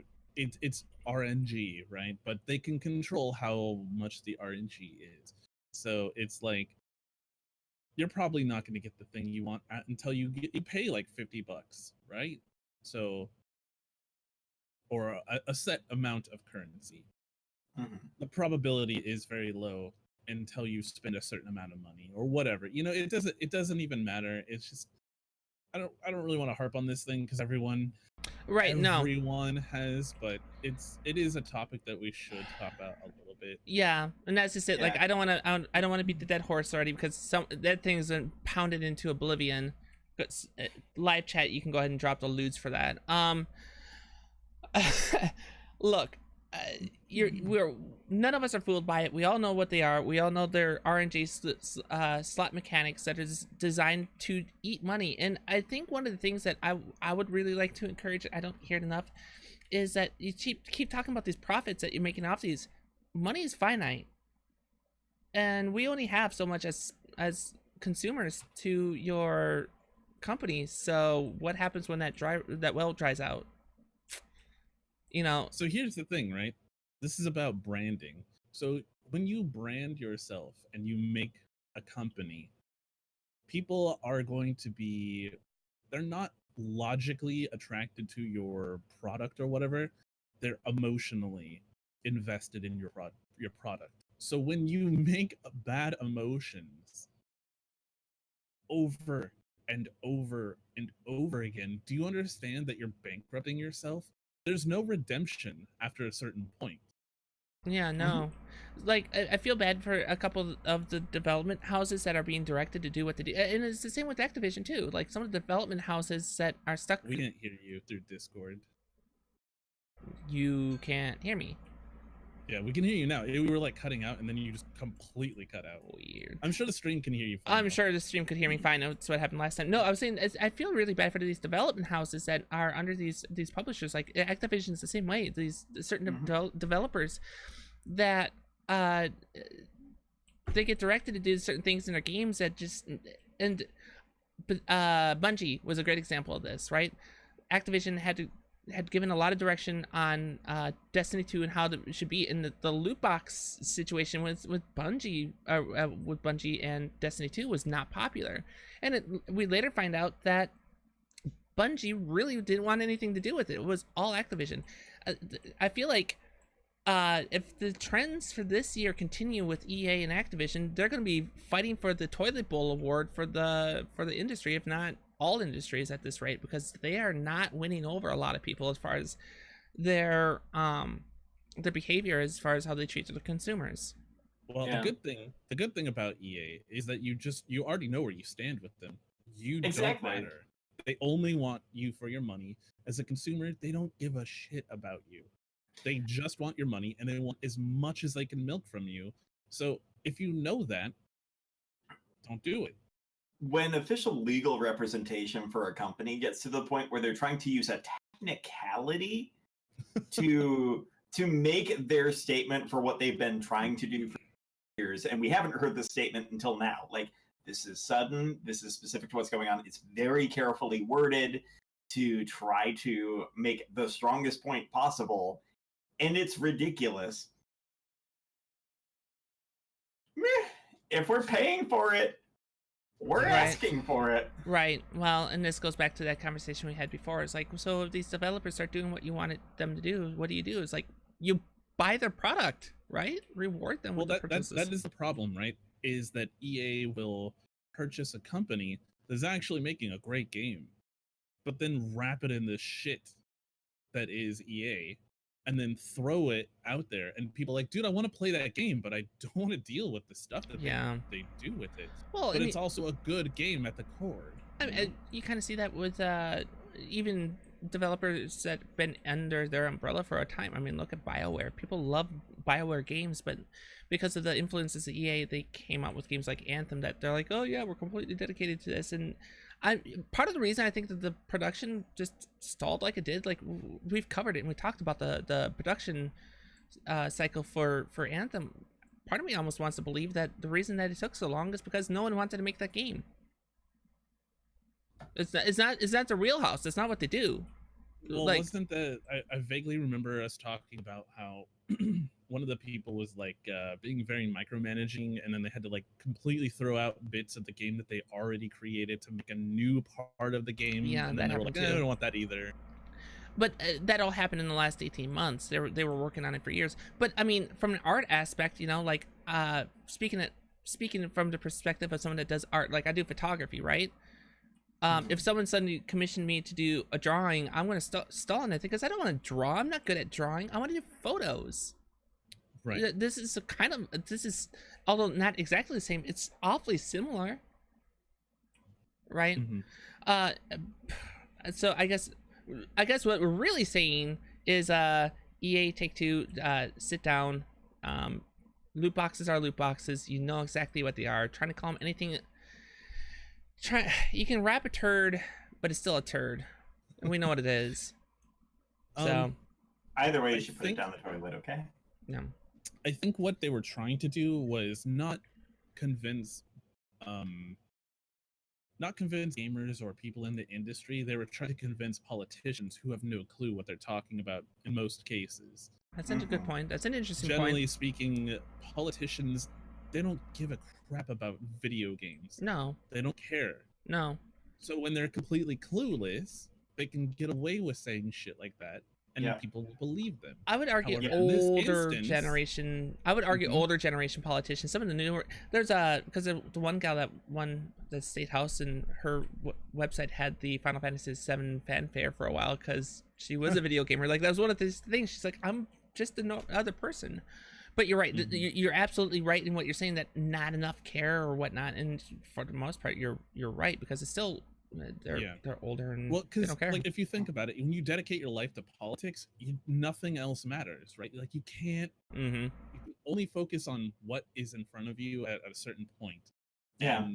So you get blinded by a lot of stuff, and you're completely ignorant to something like video games, where you see government saying like, oh, video games are the cause of horrible violence, and we've seen it happen with music over many, like, 20 years or so. We've seen it go from music, movies, video games, but there's a reason why we have ratings, right? Like, if you're a 7-year-old playing GTA, that's probably not a good thing, because your mind is not developed enough to understand the concepts of GTA. Yeah. Well, so we have things set out there. It's just that's on the parents. But this is not a crusade against all of that. I'm just saying, no. Like, in general, when you're a politician, you get easily blinded by stuff, and having somebody come speak to you from the developers or the giant corporation that you're like really curious about, and they lie to your face, but you're so ignorant to the topic that it will go over your head, and you will just be like, oh, okay, surprise mechanics, right? Okay. So I mostly agree with what you're saying. I do want to point out that the one member of parliament did like the laugh of bullshit. That was, so someone in that room knew the difference and knew that it was the same thing, which is refreshing. But part of the reason I think is a further issue that we got to keep an eye on is the fact that Take-Two and EA's CEOs have both talked about it in interviews in the gaming industry with publications and videos related to it too. So we're gonna want to put a pin in this because it's probably gonna come back up again. And I think any single It's been coming up over and over again Yeah. for the past 6 months. Yeah, and look, I think that I understand from a viewer standpoint, like viewers are like, God, not this again, but an awareness has to be created for it. I want to throw this angle out and see some perspective on this. I think one of the challenges out there, or at least one of the arguments that's made, is that EA, Activision, they have to defend their financial interests, especially as publicly traded companies. So let's talk like purely on the business end of things. Sure. If they are not doing their job to be the most profitable company possible, and they just drop it off of a whim, like shareholders can have lawsuits, change out CEOs, have lawsuits and change out CEOs, and now you're penniless and don't have a job and all of this. So I guess my thought is, from that perspective, what could these guys be doing that would make it clear that the most profitable path, the best long-term path, is to not go about this cheap, hey, we're questionably teaching kids that gambling is a cool thing that you can do and spend your parents' money, please. Like, how do we get them into an argument where that's not the best path for their finances? Well, I think Or in this making that argument isn't the best path. in this particular case, as far as this new definition of what is still a loot box, is they kind of open their own mouth and put their foot in, right? Especially since they've, in their own words, have talked about loot boxes and how they're not included in some games, and people rejoice. And if those games sell, but like look at Spider-Man from last year, right? No loot boxes, was single player adventure game, was one of the best selling games of all. That made a lot of money. Would you not want to stand on the, we can still make a lot of money doing games like this that people want to buy, and they'll buy it in larger quantities because we are kind of giving them what they want. So the problem is that word still. We can still make a lot of money, but we could make more if we did this. You better be doing this. Not, I believe, like that's the problem. I believe this is I forget who they're a public speaker on many different ways to become rich over time and stuff like that. And he brought up a very interesting topic about toxic capitalism. You can name it whatever you want, but at some point capitalism tends to dehumanize and only go for profit, instead of recognizing that the people that are giving you money are consumers. They're real people. They have emotions, they have wants, they have needs, and you're fulfilling those.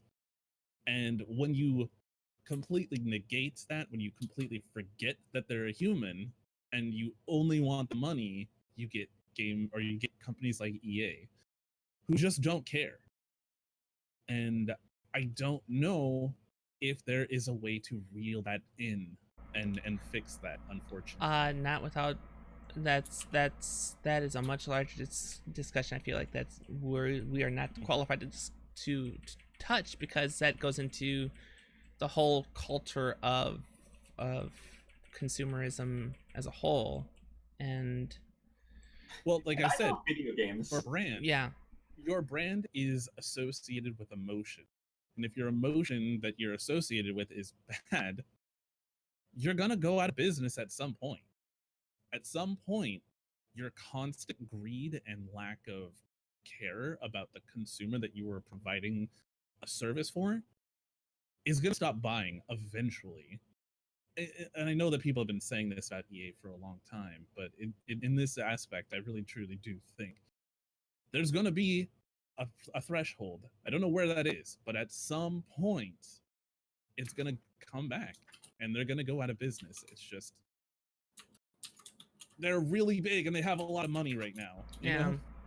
So Yeah. it's going to have to take a significant thing to happen. Well, and I think, yeah, it's gonna have to take something significant. And I think part of the reason what we're talking about as far as like that smaller impact and kind of giving, I mean, because as streamers we kind of have,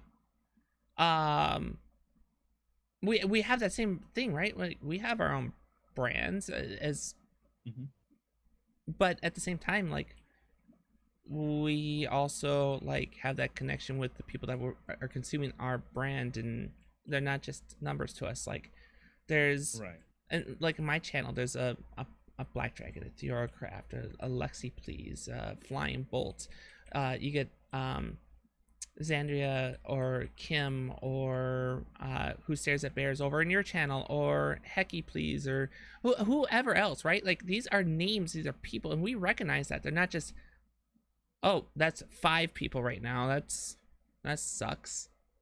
Well, you know, that's not how we roll. And maybe that's just a case of large entities that just get to the point where they don't care, and mom and pop shops or mom and pop size brands just have that extra connection that should be appreciated more. So one, you will at some point you become so big that you irk the government, and then you're bringing government in on what you're doing, right? So you don't want to do that as a business. You don't want the attention of the government. You don't want that, but I have it already. So maybe at some point the government will throw regulations out because of companies like EA. Is that a bad thing?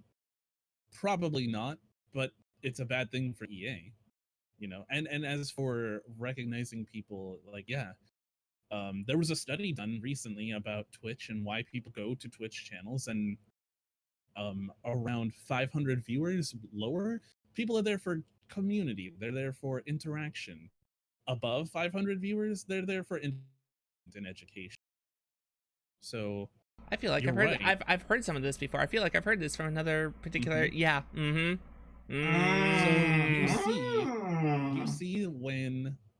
you see when you say, oh yeah, we have these people in our channels, yeah, because we're not huge, we don't have thousands of viewers. Well, so right, that's what I was talking about, that mom and pop type. And you know, I feel like this is maybe a deep one. I think we can speculate, and everyone in chat, yeah, everyone listening, you know that we are not professionals in this situation, because we probably wouldn't be streaming if we were. if we were, like, that would be our full-time job, and we would be featured as the come meet this person at TwitchCon, blah blah blah. Not a professional. I like have that be a motto. Like, can we put that underneath my nameplate? Just not a professional. So, I actually want to remind you that, and we talked about this in a reboot a year ago, and this is actually something that Diz and I said in the very first episode of the first ever Newbcast ever from years ago. We're not professionals. We don't pretend to be, or do we? And that's kind of what we're circling back and doing right here, right now. You know, we are not professionals, but we are consumers. Yeah, we are that. To understand the market a bit. We, based on what we see as a consumer. Yeah.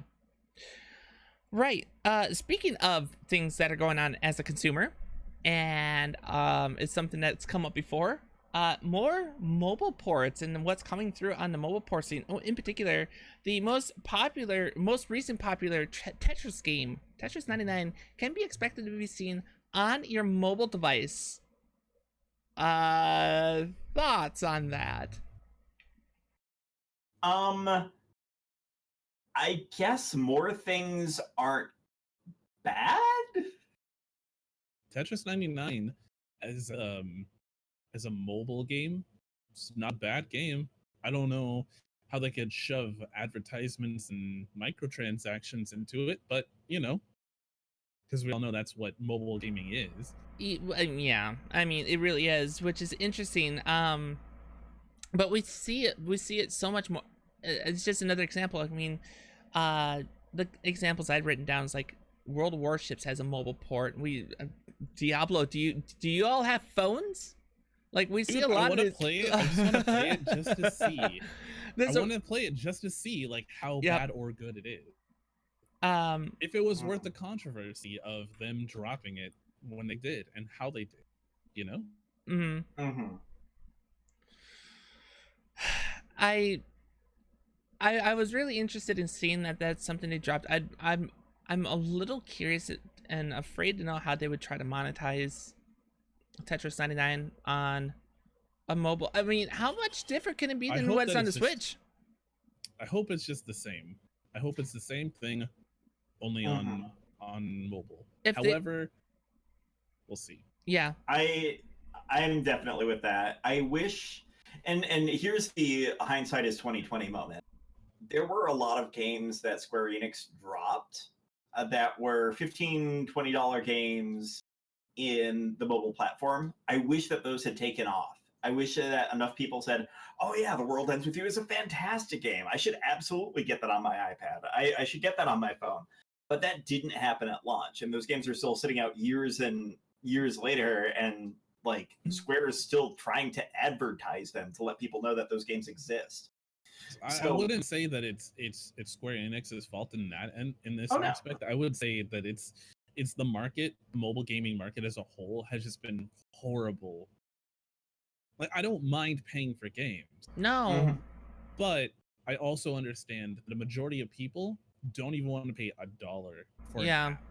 app. Mhm. You know what? All I gotta say is screw you, Google. This is your fault. You and your G1 years ago. Because Ooh. look, because there was a lot of free stuff that came out on. You work for the same wireless company at the time. You know exactly what I'm talking about. Shut up. This mobile device came out, and there was a lot of apps that you could download, and they were free. But if you were to get an iPhone, which is the first mobile device that had a mass app store on it, you had to pay for most of it. It was $1 or $2 or maybe $3, but you had to pay for it. Google's marketplace changed all of that, and it changed it to the biggest change, and where you noticed you could see the shift. And this is crazy to consider, but Angry Birds. Angry Birds was $1.99 on the iPhone App Store, right? $1.99. No ads, no anything. It was just the game. But on Android, you got ads, and all of a sudden with future games there were power-ups and everything else. Is like, and there we go. It's Google's fault. Mm. I It's don't the know. consumer's fault for proving that they are much more interested. Look at Facebook. I think Facebook came before any of that. And they're free. And I would much rather have my information stay private, but I can't give Facebook $2 a month to have their service. So they're going to go somewhere else for it. Are you going Farmville? Is that what you're doing? Is that what you're doing here? I feel like you're going to Farmville. But that was Maybe. right around the same time. It was right around the same time where that just wanna shift say- happened. I just want to say, as somebody who plays farm games, I have never ever touched Farmville. Oh, that's I awesome. pride myself on that. I just want you to know. That being said, as far as mobile ports, especially since there's microtransactions in the original PC version, is Warships actually isn't horrible on it from what I've experienced thus far, as a great shift in what I've experienced from PC to mobile. So it's great when you've got insomnia. It's like, I'll just go blow up a few ships and then I'll go to bed. What I will say this forever, and I'm pretty sure you could go to like the original Newbcast podcast and you'll hear the exact same thing, except for the fact that I won't call it the same way. If I had the PlayStation Portable Console that I refer to as Fred because there's a creature known as the Unabridged Gamer who refers to it as something different. If I had that and I could make phone calls on it and maybe have a calendar that was connected with Google, that's all I want. Like, all of my mobile games could be on there and I would have full console designs. Like, I will pay that $30. I will pay that $40. What if the Switch had a phone in it? Oh yeah, absolutely, same. Dude, there was an N-Gage. The Nokia N-Gage. There you go. That did not Okay, take yeah. off though. That was a while ago, right? That was 2003? Yeah, That was not Okay. up to the standard that something like the PlayStation Fred or the Switch has. so true. I can just imagine you What? holding a Nintendo 3DS up to your head going, yeah. I mean, even at that point, a 3DS without the flip, just keep it up there, that's about the size of a phone. That would have been fine. Have you, okay, since you brought this up, have you seen the size of the Razer phone? And I mean this like No. the Oh my gosh, Razer. it is surprisingly large. Yeah. So for those that don't know, I'm not talking about the Motorola Razer from years ago. I'm talking about Razer, the company that makes keyboards and mice and everything else. They made a phone. That thing is a freaking monster. Hi, I have a Pixel. It's bigger than your Pixel. It's huge. Really? Yeah, that thing It's is blocky. huge. Yeah. It's blocky is the real It's like problem. what, 6 and some odd inches, almost 7 inches, and it's almost as big as a iPhone 7 Plus or whatever.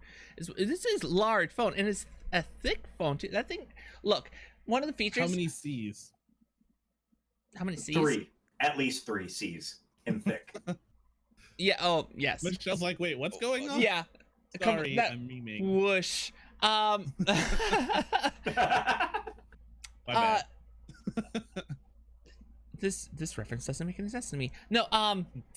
No. Get that reference. One of the features of the Razer phone, I honestly think, because of the size and thickness of everything else of that particular phone, is theft deterrent, because you can throw it at someone, hit them in the head, and knock them out cold. Like, it's that big of a phone. But they made it, so Disney G, there you go. There's your game But it's phone. not a Nokia. No, it's a Razer. Right, so you can't throw it without breaking it. Is what I'm saying. You have to throw it right. Okay, I see what you're saying. But still doesn't have full-priced quality games. No, it runs This on is Android. where- It runs on Android. You're absolutely right. This is where Sony's dropping the ball. This is where I think every gaming company is dropping the ball. Yeah. Well, I mean, the mobile platform itself, and we've talked about this many times. The mobile platform is just really bad for consumers. It's very much like money grabs, and there are some games. Granted, I can't name them, but I'm sure there are some games that are fantastic for $5 or whatever. But again, it's the marketplace that's on your phone, so people don't consider it so much a platform for video games. So when they or even apps, it's a hard thing to get somebody to pay $1 for an app that they would use. People are less inclined to Settlers buy or of spend any wait. money. No, I take that back. That was a free one. I was gonna say Settlers of Catan. That was Oh. But yeah, I mean, I can give you exceptions, but I also see value in each of those games that I made an exception to. Mostly the Square Enix ports. Let's see. I was about to say Star Citizen. That's not what I mean. Star Realms. Whoa, Realms. Star Citizen is on mobile. I can't even get it to work on my computer. I was waiting for that Wow. joke. They could handle they got the management they needed in order to do a mobile port of it. That's impressive. Well, they were putting all the money somewhere, so your guess is as good as any. Dude, did Too you guys see there soon. was like Too the soon. problem with Star Citizen not coming out is that Chris Roberts is like very he's got his hands in like every little aspect of every little thing Yeah. that goes into the game. So I think we actually talked about this on the podcast a couple of months ago. We did talk about it on the podcast a few months ago, so you're absolutely right. And I think it was an episode you that's were the on problem because with it, unfortunately. Yeah. so yeah, actually just looking at the top paid apps, like top paid app you can do Minecraft. I- Oh, the Game of Life. There you go. Or See, but here's the thing, right? Grand This is the Theft problem Auto that I San have with the Andreas? Switch. This is the problem I have with the Switch, you guys. I have these games on the computer. Why would I rebuy them on Switch or mobile? so I already have them. we talked about this. That's me. I Most of the games that I have on the Switch I already own. No, you're absolutely right. And I talked about this on the last episode, right? As far as like those games, oh, you can go back and buy them again. It was like, well, I think part of the reason that you're seeing that and some people buying them is because of the fact that Nintendo's actually giving you third-party support for the first time in years. Like, in literally in years that you get third-party support and people are excited about it. Which, when you talk about these older games, like, oh, you can go back and buy Stardew Valley for the 4th time, or right? It's like Minecraft, The Witcher. Fall Flat, yeah, it's like Stardew Valley, Grand Theft Auto San Andreas, Yeah. and Terraria are Like- all in the top 10 paid apps on Android. Yeah, see, and the thing is, like, Android, I think with some of those games that are like re-releases, it's because they're trying to just capitalize on the popularity of those particular games. I mean, It is also nice to have them on your phone when you're sitting at a doctor's office or you're oh sure, I mean, sitting waiting for the bus and you're like playing not Farmville, Jesus. Hippo, let's be fair. We're all playing while we're pooping, okay? It's fine. I guess You we do can that say too. it. That's what the Switch is for. I was about to say, like, sure, I mean, that's why I own the original Final Fantasy on my phone, but So you can poop and play? yes, look, everyone first off, everyone poops. What? Okay. I disagree, but go on. But secondly, like, Yeah, this is a first. it's again capitalizing on a game that people have a nostalgia feel for, and the phone can actually handle it, so that's always a perk because not all phones can handle some of these ports. The fact that Final Fantasy, in my case, is one that came out 30 some years ago, it can handle it just fine. But yeah, some of these other ones, it would be cool to in fact, I was just thinking about this. The last game that was original that immediately comes to mind, and I'm sure there's others that have come out since then, and this, borrowing this from Crafty because I know she would talk about it, is Republic. It was a game that was on Kickstarter. I still have yet to pick that up. Yeah, but it started off as a mobile and was one you had to pay for. It was original content. It was everything that we are saying that we would love to see from mobile games. Mm-hmm. So, I don't know. If I was a developer, I wouldn't be purposely developing a game specifically for the mobile market just because I know how toxic and gross it is. So while you could get it, you could develop a game for PC and then port it. That would be a good way to do it. But you're still gonna have are we still gonna have advertisements and stuff like that, or do we just straight up get the game? Sure. Well, Because I mean, we still have advertisements in a paid game. Get the hell out of here. I mean, Sterling brought this up with a video of his talking about a certain dev kits that are available for mobile devices, and those dev kits are just like they talk about maximizing the way that gain profit on those mobile devices and those mobile games rather than they're not games, not really. I mean, there's some that are, and for the developers that do actual games that are on your phone that are designed to be a game and not just a quick spend only 99 cents and keep going. Like for anyone that does that that doesn't do that and you actually made a game on your phone, kudos to you. Hell, in fact, I would, if any developer hears this and actually it makes this game, tweet the podcast. Hell, I would take a look at it at that point.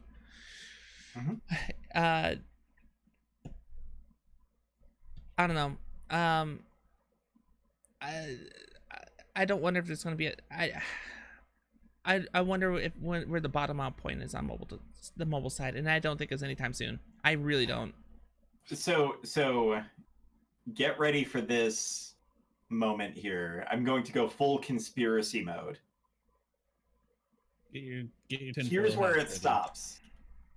Mm-hmm. We see people perhaps say, oh, I'd like to be able to have the same access to my game at home as I do on my console. Sure. And some companies in the meantime will be like, oh, well, I could probably give you similar access to stuff by having a shared account, and then maybe I'll give you a discount if you get the same version or the same game, but a version of it that goes to mobile versus that. Or maybe you have it on mobile first. Maybe there's a discount there. Or maybe we could just set you up with a subscription service. Hello, Stadia. Endgame. It's funny that you say that because I was literally thinking that too, but I was waiting for you to stop saying what I was saying in my head. Exactly. Why don't we have a subscription service for mobile where you don't have to look at ads and you get to try out a bunch of different games? I very much agree with you because that's right where I was thinking. Sure. I completely lost my train of thought of where I was going with that, but yeah. I had the idea and then it went. Oh, and then it came back and then Dizza was like, "Hey, that," and I'm like, "Exactly." I actually no. Okay, when he started describing that, I was thinking of Final Fantasy 15 in the Final Fantasy 15 Pocket Edition, because that's kind of like that too, and it's kind of cool. I actually really appreciate it. I enjoyed the Pocket Edition 15 because of that. So yeah, no, but see, I consumed it. So there you go. Your point is made. I think that's the way that a lot of people see the future of it, and it solves a lot of problems. Most importantly, it solves the issue that is causing all of the ads to begin with, which is how do we guarantee that we're actually going to get revenue on this? Agreed. With that said, does anyone here actually use Origin Premiere besides myself? You can't hear it, but I would hit the cricket button on my stream deck right now. Nope. No. Not I use Origin Premiere to check out new games and get extra features to certain games that I'm interested in streaming and stuff like that. Am I gonna do it forever? Hell no, because it's just they offer a lot of stuff though.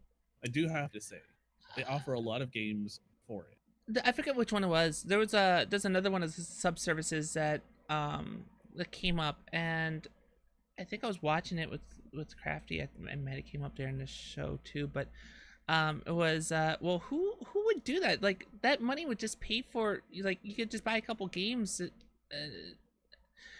it's like, who would do that with time and cost and everything else? Who would? It's like streamers. Yeah, that for sure. Streamers would absolutely benefit from that. I mean, for $10 a month to have access to X amount of games that you can continue to switch up, especially I think it's 15, but yeah. I just threw 10 out as an example. I knew Xbox Live used to be 10 at one time, so I just threw it out there. But it doesn't change the fact that streamers would, especially if games didn't stick. If, like, you played The Sims and it just bombed on your channel, and you're like, well, that wasn't popular. At least you know, and you didn't drop the $500 Bingo. that it takes to buy all of the things for The Sims. Yep.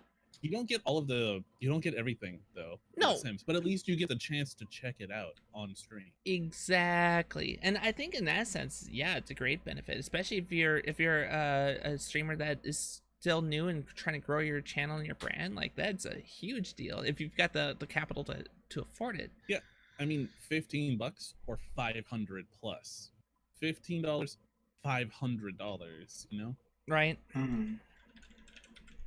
Yeah, there have been some appealing things on there. I know, like, Uber is going to do a test run of a similar program, and I'm curious enough to give it a try while it's free. But I think it's definitely going to be one of those, like, I'll try it for a month and probably be done with it and not have any interest afterwards. I think the one that got maybe buy the games I want at that point. The one that caught my attention was the Microsoft subscription service. They had a lot that they were offering up, and the fact that they will have PC support. It's like, all right, agreed. You've got my attention. You've got my attention. I feel like we don't talk about Microsoft enough in the PC gaming industry, which is hilarious because we talk about how they ignore us. Well, we kind of ignore them too. So, because the Xbox Live services are coming to PC, PC is going to be supported with that. So that's a huge I love deal. that feature. However, can I just say, if you were a Dauntless player out there and you're like a console person who plays, I know you're gonna quit halfway through. I know you're gonna quit. I don't like you. I played Dauntless who for you like 2 are. hours, and that was good with that.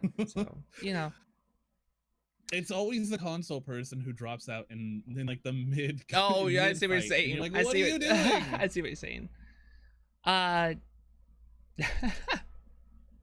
That and I suppose that happens. I mean, sometimes when you get the PC person quitting, but it's almost always an Xbox player. Sometimes PlayStation players as well, but primarily Xbox players. It's just funny that's leave. an issue because I always thought that the Xbox Live servers were the ones that held up the best, but It's not the connection. It's that they're rage quitting. oh well. Mm, See, but that's just it, right? Like, so, and this is something that 343 was working on back with Halo 4, where they try to put those toxic players like in their own pool, so they just. I wish that was a thing in Dauntless, but Yeah. Dauntless is barely able to not have lag. I guess they just updated it to where they took out a lot of latency and rubber banding issues. The game has been out for more than a year now, Right. and they just fixed that. I want to see more of that within the last week. I love the fact that 343 did that a while ago. With now, again, I mean, this is 4, so this was a while ago. But the fact they did that and let the Zest pool be exactly that, and We need that more of cesspool. in That games. cesspool was. I'm okay with that. Like, just let it just bubble and ooze, and everyone else will just enjoy their time. Do you guys ever remember back in the day when we StarCraft, and if you alt F4 and like left in the mid match, it would show your disconnects on your profile. So you would essentially be publicly shamed for how Yep. many times you've disconnected in mid match. Yep. We need that. Yeah. No. I absolutely agree. That's. Yeah. No, I completely agree with that. Do we have anything else we would like to cover on this mobile side of things, or since you brought up Microsoft, I kind of want to hit one other quick thing because it's interesting and it does kind of impact us in a way. Is that Microsoft recently laid off their original content staff, and that does include a lot of the staff that worked over at Mixer. Mixer is if you looked at any of the reports from about the first half of this year, you'll see that there are more people streaming on Mixer and less audience on Mixer. Like it's dropped considerably. Sure. Whereas YouTube and Twitch has been growing, Mixer has been kind of going backwards a little bit, and I don't think that's a good thing. As somebody who broadcasts on Twitch, I still don't think that that's a good thing. No. I completely agree. I mean, the thing that my personal opinion is even though I've stuck with Twitch, even though there's some people like go to Mixer, you have a better chance to break out. I'm like, no, I've been here. I've been here since the Justin TV days. Like, I'm sticking around here, right? Same. That being said, like, I want Mixer to continue to succeed because that drives innovation from the other streaming platforms. If Mixer does something that is really popular and catches on, then that only will drive Twitch to consider something similar for us over here. And that competition drives innovation. And I think well, and that's, you kind of see Twitch kind of just being like, we can do whatever we want. We're the biggest, and you guys don't even stand a chance. Yeah. So we can just shove ads down people's faces. Yeah. Like, it doesn't matter. Yep. Yeah. Twitch Prime, for example, losing that benefit. Yeah. Fine example. Because no one cares. Because were you gonna go to Mixer? Yeah.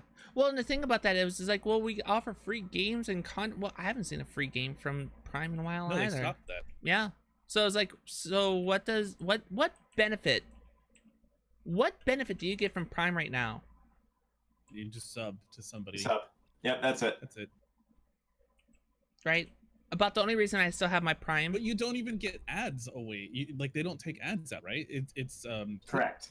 It still sees ads, but if you upgrade your subscription to a legitimate subscription, then you don't get ads. Right. But you still get ads if you use your Twitch Prime, and it's like, yeah, and what's the point? It's like the honest reason that I've not gotten rid of my Prime at this point is because it's tied to my Amazon Prime which I definitely use a lot of. Hmm.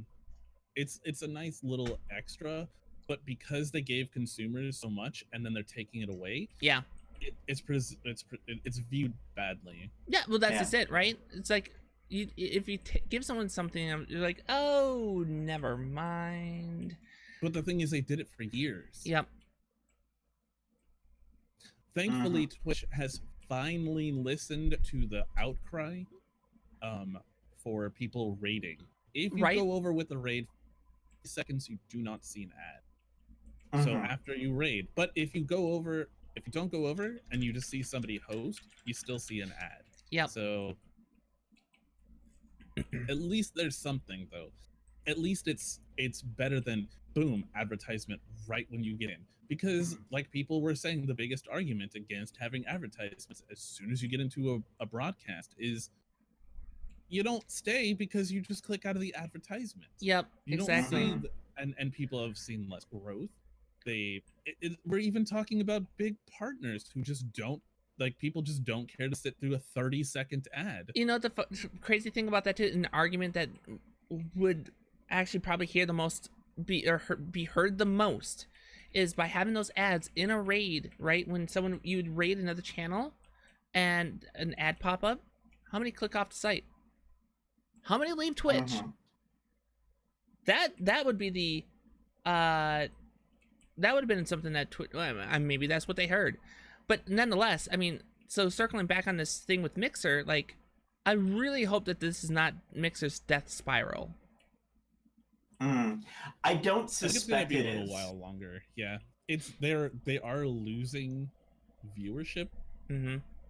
It's never good, but I still think that they can come back, but they have got to do something. Right, They because can't just keep doing what they've been doing because it's not working. Because the other thing this was probably about 3 or 4 months ago, but some of the graphs I saw for YouTube gaming wasn't that hot either. Like, it was still growing though. a little bit, but at the time those graphs showed that Mixer was doing better than they were by a substantial margin. So I mean, apparently I had to do some research on that and see what's changed since then and what's led to this change. I vaguely remember it being the opposite. I remember that Mixer's not doing well at all.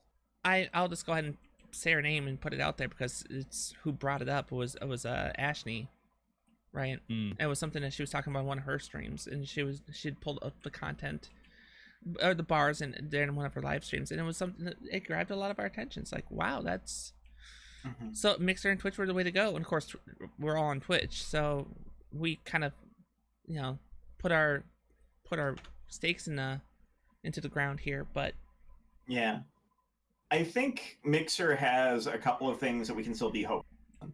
And Microsoft is certainly a hotbed for a lot of things that have become successful and a lot of things that have become failures. So they've got a good set of experience on each.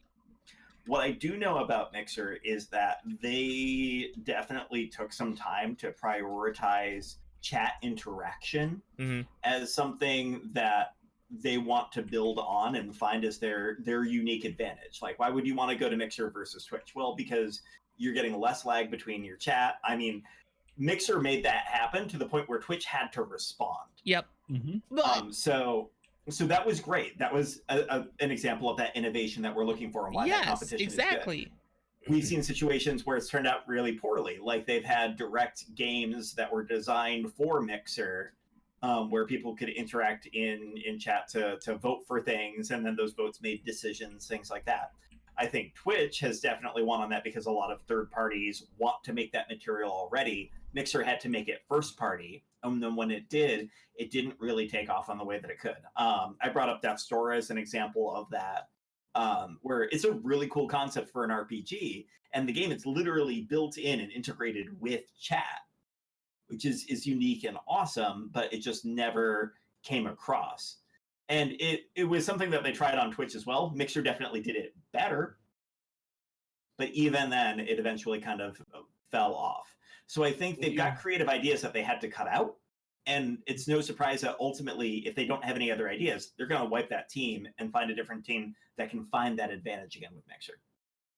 I'm going to echo a very large creator, when you develop a game solely on chat interaction, you're already narrowing your market down to only big streamers. How many big streamers are going to play that game? Because if you have like 10 viewers, how much are they going to really I don't know what it's called. I call it something to like the effect of voting atrophy or something like that, where your chat is like super interactive for a little while, but then it's kind of like, okay, well, voting an hour later, okay, I'm still voting 2 hours later. People start getting bored of it. Like they don't want constant voting. So when Yeah. you create a game like that, you're narrowing your market, which is not necessarily a bad thing, but how many of that like market are actually going to buy that game? And you're like I said, you're excluding the smaller channels, so they can still play, but it's like there's like 10 of us here, you know. Like I had that one like a year and a half ago, maybe like 15-20 viewers, and I played Domina, and it was really fun for the first 2 hours, and then it wasn't fun because my 20 viewers that were there at the time were bored of it. Now I could probably play Domina for like a whole stream, but in that time, it was like I'm trying to play with you guys, and no one cares anymore because they've voted so much, and it's like, okay. There's a certain point where you fall out on that, and that's been a lot of the learning process because it is such a new system. So if you can't take that low lag experience and that advantage from Mixer and do something with it, what are you going to do with Mixer that's going to pull viewers away from Twitch? What is the piece that they're missing? And right now it's not too much, unless you get big streamers that that you're just throwing money at to be exclusive to you and not Twitch. And even then, that's a giant risk for those streamers. Oh yeah, like you're not going to what see else is people there? come over. Yeah, that's the real challenge that I think Mixer has right now, and it's very much back to the mobile side of things, like their failed Windows Phone scenario, because the content itself doesn't have a unique advantage, and they, like Microsoft tried to make some advantages there, and that they had a very slick user interface. Like the interface was gorgeous on Windows phones, and very simple, very intuitive, because it had some time to develop before they got there. And that looked great, but it didn't matter because people didn't want to be there to create content. Yeah, kind of getting to the same spot. Microsoft certainly isn't giving up on it. They're certainly focused on going to big events and having mixers. If that's not meta, I don't know what is. They're looking for opportunities to grab people, I think, more on the streamer level, to try to get those people who might be interested in switching and get some sense as to what they need to do in order to make it viable for them to convert over. But I think that's the only real shot that they have, and even then, I feel like it's a bit of a long shot. As a broadcaster who has their whole company based on Twitch, I couldn't just go to Mixer. I'm going to stay on Twitch, even though I'm growing slower. And like, if I'm gonna grow slower, at least there's a higher cap out. The ceiling's higher, yeah.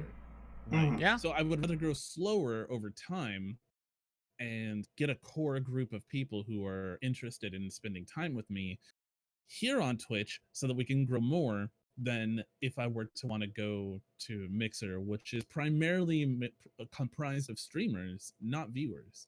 Yep. Yeah. No. Yeah. I agree. No?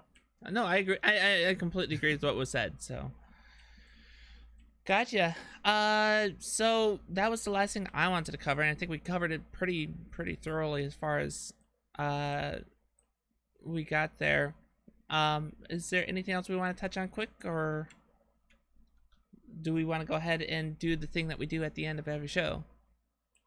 So we've had a little bit of extra time to let things relax on the E3 shocks and awe. Mm-hmm. What has what's the lingering after? The one thing that you're like, this turned out well because X, or I actually don't care about X as much as I thought. I can tell you that Devolver's planners for hosting events just take acid before they plan. Yes. Maybe for I think we wise, cracked the case. There's yes, dropping acid and then planning what you're gonna do. The only real game that stood out to me during E3 was the new Microsoft flight simulator. Yeah, that It looks really good. it was pretty.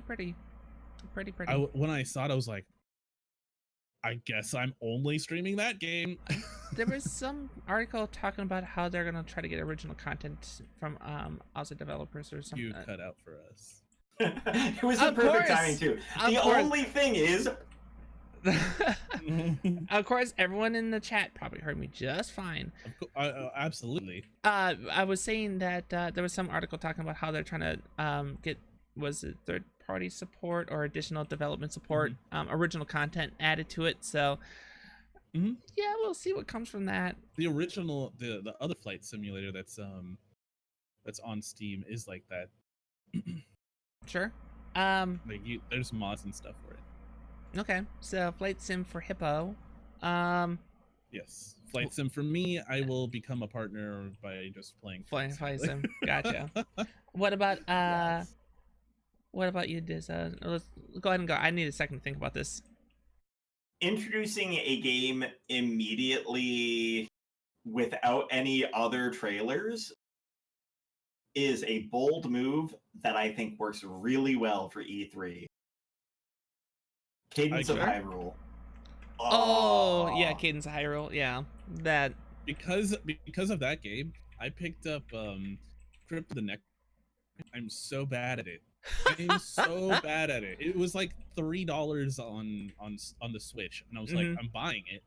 And I bought it, and I was like, I should probably not spend $30 on the new game because I can't even play this one. Sure. So, in fairness, Cadence I find to be a lot easier to play. Okay. Oh, okay. Crypt of the Necrodancer is very punishing, and Cadence is designed much friendlier. It's not even. I have a hard time even calling it roguelite, even though it has some of the roguelite elements that I expect out of Crypt of the Necrodancer. The fact that you have saved areas that you can go back to at an instant, yeah, it's much more forgiving. Okay. I was like 7 and I was dancing around, and my mom looked at me and was like, "You have." Still haunts me to this day when I play those games. Oh, I don't know if a lot really stuck out as like that, or like what's changed. I mean, as far as what came out of E3, I mean, I still stuck by what I thought of the Squeenix presentations. I think the roller derby thing, I'm still looking forward to that. I think that's really cool that they capitalized on. I like that idea. Yeah, I'm totally down for that. I stand behind that decision too. Yeah, as far as stuff that came out of E3 right now, even though the dust has started to settle, nothing really, nothing else has really been a mind change. Like nothing's really changed on it overall, I would think. Does anyone else feel that this like last half of 2019 is going to be kind of devoid of like a lot of really good games? There's some good games coming out, yes, but March is going to be busy. Like March 2020 is going to be freaking busy. How's that? I hope so. No, yeah, I think you're onto something. I think that the Like, holiday seasons. there are some pretty cool games coming out, but also there's not that many. Death Nothing that's like Stranding. really on my It's radar. all we need. Death Stranding is all we need, actually. Please explain to me what the hell that game is, because all I know is it's a Norman Reedus delivery game. I heard Norman Reedus, and that's all I heard. There are babies and spirits and spirit babies and Spirit babies? Spirit babies. and ladders. There are ladders as well. Okay. I don't know what the hell Death Stranding is. Like, what is this game? Good question. I swear to God, Kojima is just like smoking a blunt, cracking up every time a new trailer launches. Just like That was good. and everyone else is like, what? Perfectly fine in my book. Mm-hmm. You know, I mean, I think a few Miyazaki films can be described the same way. That's true. Agreed. Okay, here. How about And they're let's still talk amazing. about it. Let's talk about it. What about Cyberpunk? Everyone is like in love with that game, and yet I know nothing about the game. See, the thing is, it's Cyberpunk. What you need to do is you need to read Neuromancer by William Gibson. That is your assignment.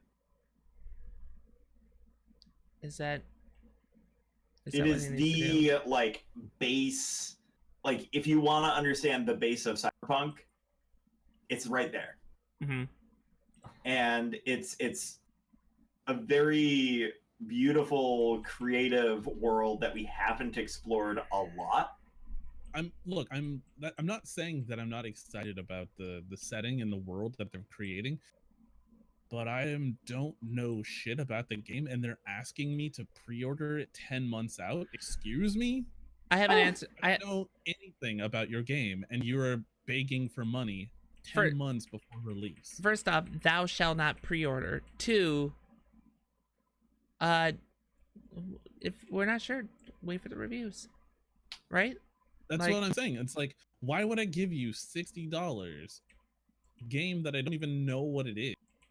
Yeah, okay, it's Cyberpunk. It's Cyberpunk. All right. Yeah, there you go. It's Cyberpunk. Where's the It's Johnny Give Mnemonic. me more information. Yeah. Give me information. If you want my money, sell it to me. Don't just be like, you could buy it. Okay, I could buy a lot of things right now if I wanted to. Yeah. Mm-hmm. If you knew it was going to be a super linear storyline, if you knew it was going to be GT, may completely interest you or not interest you at all, right? Mm-hmm. We don't know what it is. We know that it's a cyberpunk game. We know that it has beautiful graphics and wonderful character mechanics and stuff like that make a beautiful character if you spend 40 hours in the character creator. That's fine. I'm gonna do that. However, what's the game? What is the core of the game? If I don't know the core of the game, I'm not giving you money. Mm-hmm. Hmm. Yeah, Well, but I'm not going to give the money anyway. So I don't care. I'm just going to drill over Keanu for a little. I love CD Projekt Red, okay? I love the Witcher series. I love that stuff. However, I still don't know what Cyberpunk is. And I will probably buy it once I know more. I will probably buy it once I know more. But until that day comes where I actually know what's going on with the game, I'm not giving them money. It's a fair critique, absolutely. I got so many emails from them. Hey, did you know that you could pre-order a game? I do. Yep. I saw E3. I saw your Twitter. I saw my email accounts that you emailed. Like, I know. No, I think I don't know. I don't know enough. I just know that it looks graphically It looks speaking. cool. Yeah, graphically speaking, visually speaking, it looks neat. But that being said, so does something like the new Watch Dogs. Like, this is the first Watch Dogs that I'm like, all right, you've actually got my attention. The first two did not do that. I'm not saying that Cyberpunk doesn't have my attention whatsoever. They definitely No, have my I get what you're attention, saying. But Right. Well, but at the same time, part of the reason I'm saying that is because with Watch Dogs Legion, I understand what the game is. You know, I understand what the game has to offer more than just that it's visually appealing. We've seen like what 2 trailers and that's it. We Keanu haven't Reeves. seen any gameplay mechanic. We've seen Keanu Reeves. We haven't seen any gameplay mechanics. We haven't seen in-game graphics. Seen any of that stuff. So it's like I want to buy it. I want to be hyped for it. But here's the thing, you guys. I will always go back to this game. No Man's Sky. I did not buy it at launch because I knew that there was something a little weird. So I held off. And when it came out, I believe, to quote Michelle, it was a shit show. So I'm being told that there's a 48-minute gameplay demo available for Cyberpunk. So maybe that would answer questions. 10 months out, though. We saw stuff for like Aliens Colonial Marines, too. Just saying, okay? You're not wrong.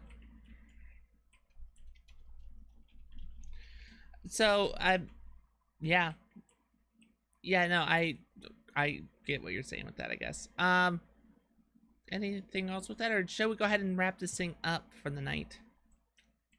I mean, I am just going to be thinking about Keanu Reeves for the rest of the night anyways, so that's fair. That's fine. Okay.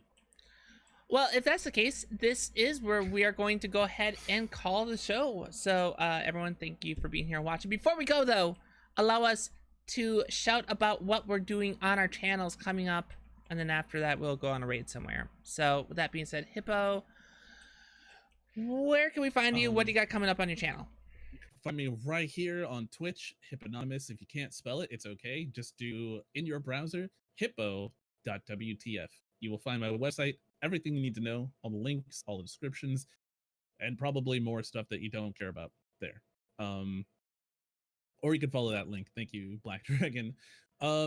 This week we're gonna be playing some GeoGuessr, some more Euro Truck. We're gonna play some RimWorld, and maybe a different game thrown in there as well. I'm contemplating some stuff. I have not decided quite yet, but there's stuff coming up. So is this legal? In some countries. But yeah, so I don't think we're gonna be playing too much. We're not streaming on Friday. I'm switching the schedule around. We're gonna be doing Monday, Wednesday, Thursday, and not Friday, and then Sunday, next Sunday. So we're gonna be still streaming on Fridays occasionally, but yeah, kind of got to switch it up a little bit. If I'm gonna make partner, we gotta cut out the certain days that do very poorly and drop the numbers down a little bit. But that's okay, because once we get partner, we're going back to Fridays. Gotcha. Cool. Thank you. Dizzy, where can we find you? What do you got coming up on your channel? All right. As you may well know, I am on the internet everywhere as Dizzy. I am streaming periodically. I know we've got DQB2, Dragon Quest Builders 2, coming up pretty soon, and I am super psyched about it. So we'll probably play a little bit of the original, get prepped for that. Schedule and stuff is very, very random, especially as I have been exploring the side quest of going to the gym. Scary. What game is that? It's basically a very long, convoluted set of side quests where it's a whole bunch of mini games, and afterwards, like in San Andreas, when you get fat because you eat too many cheeseburgers, and then you go pump iron, and you get really. The problem is it's so much more difficult because you can only do it like once a day, and they've got all the regulations. Well, you just gotta press X a little bit faster. That's all. That's fair. That's fair. I will try that one. And other than that, I mean, I think that's a big exciting thing that's going on right now. So take a look at schedules. I post those up periodically. I will probably throw it right in the channel this next couple of weeks just because it's going to be so random. But yeah, twitch.tv/Dizzy. Awesome. What do you have going on, Mish? Thanks, Dizza. As for myself, we've got more Elite coming up. I've got the Corvette now, so I need to figure out what the hell I'm doing next. I thought actually about trying to find the generation ships. Might learn something about lore. I don't know. That's kind of something that popped in my mind. On top of that, I guess GTA Roleplay again on Tuesday, and then we'll switch up to Tuesdays with whatever else too. Of course, Miss Michelle Jean on all of the channels, and you're already here if you're watching live. So that's about everything here. I of course on my channel with the Elite, since I do a lot of that, we also have a squadron, which if you're interested in joining that, you are welcome to find us there too. So join the squadron if you're an Elite player. That being said, for Dizzy, Hippopotamus, and myself, this has been Don't forget the Angry Badger. And the Angry Badger. My Angry name's been Badger, you're important too. My name has been Miss Michelle Jean. This has been the Newbcast podcast. Thank you so much for watching, and we'll see you all next time. You know, Elijah's gonna be so upset if I don't doodly.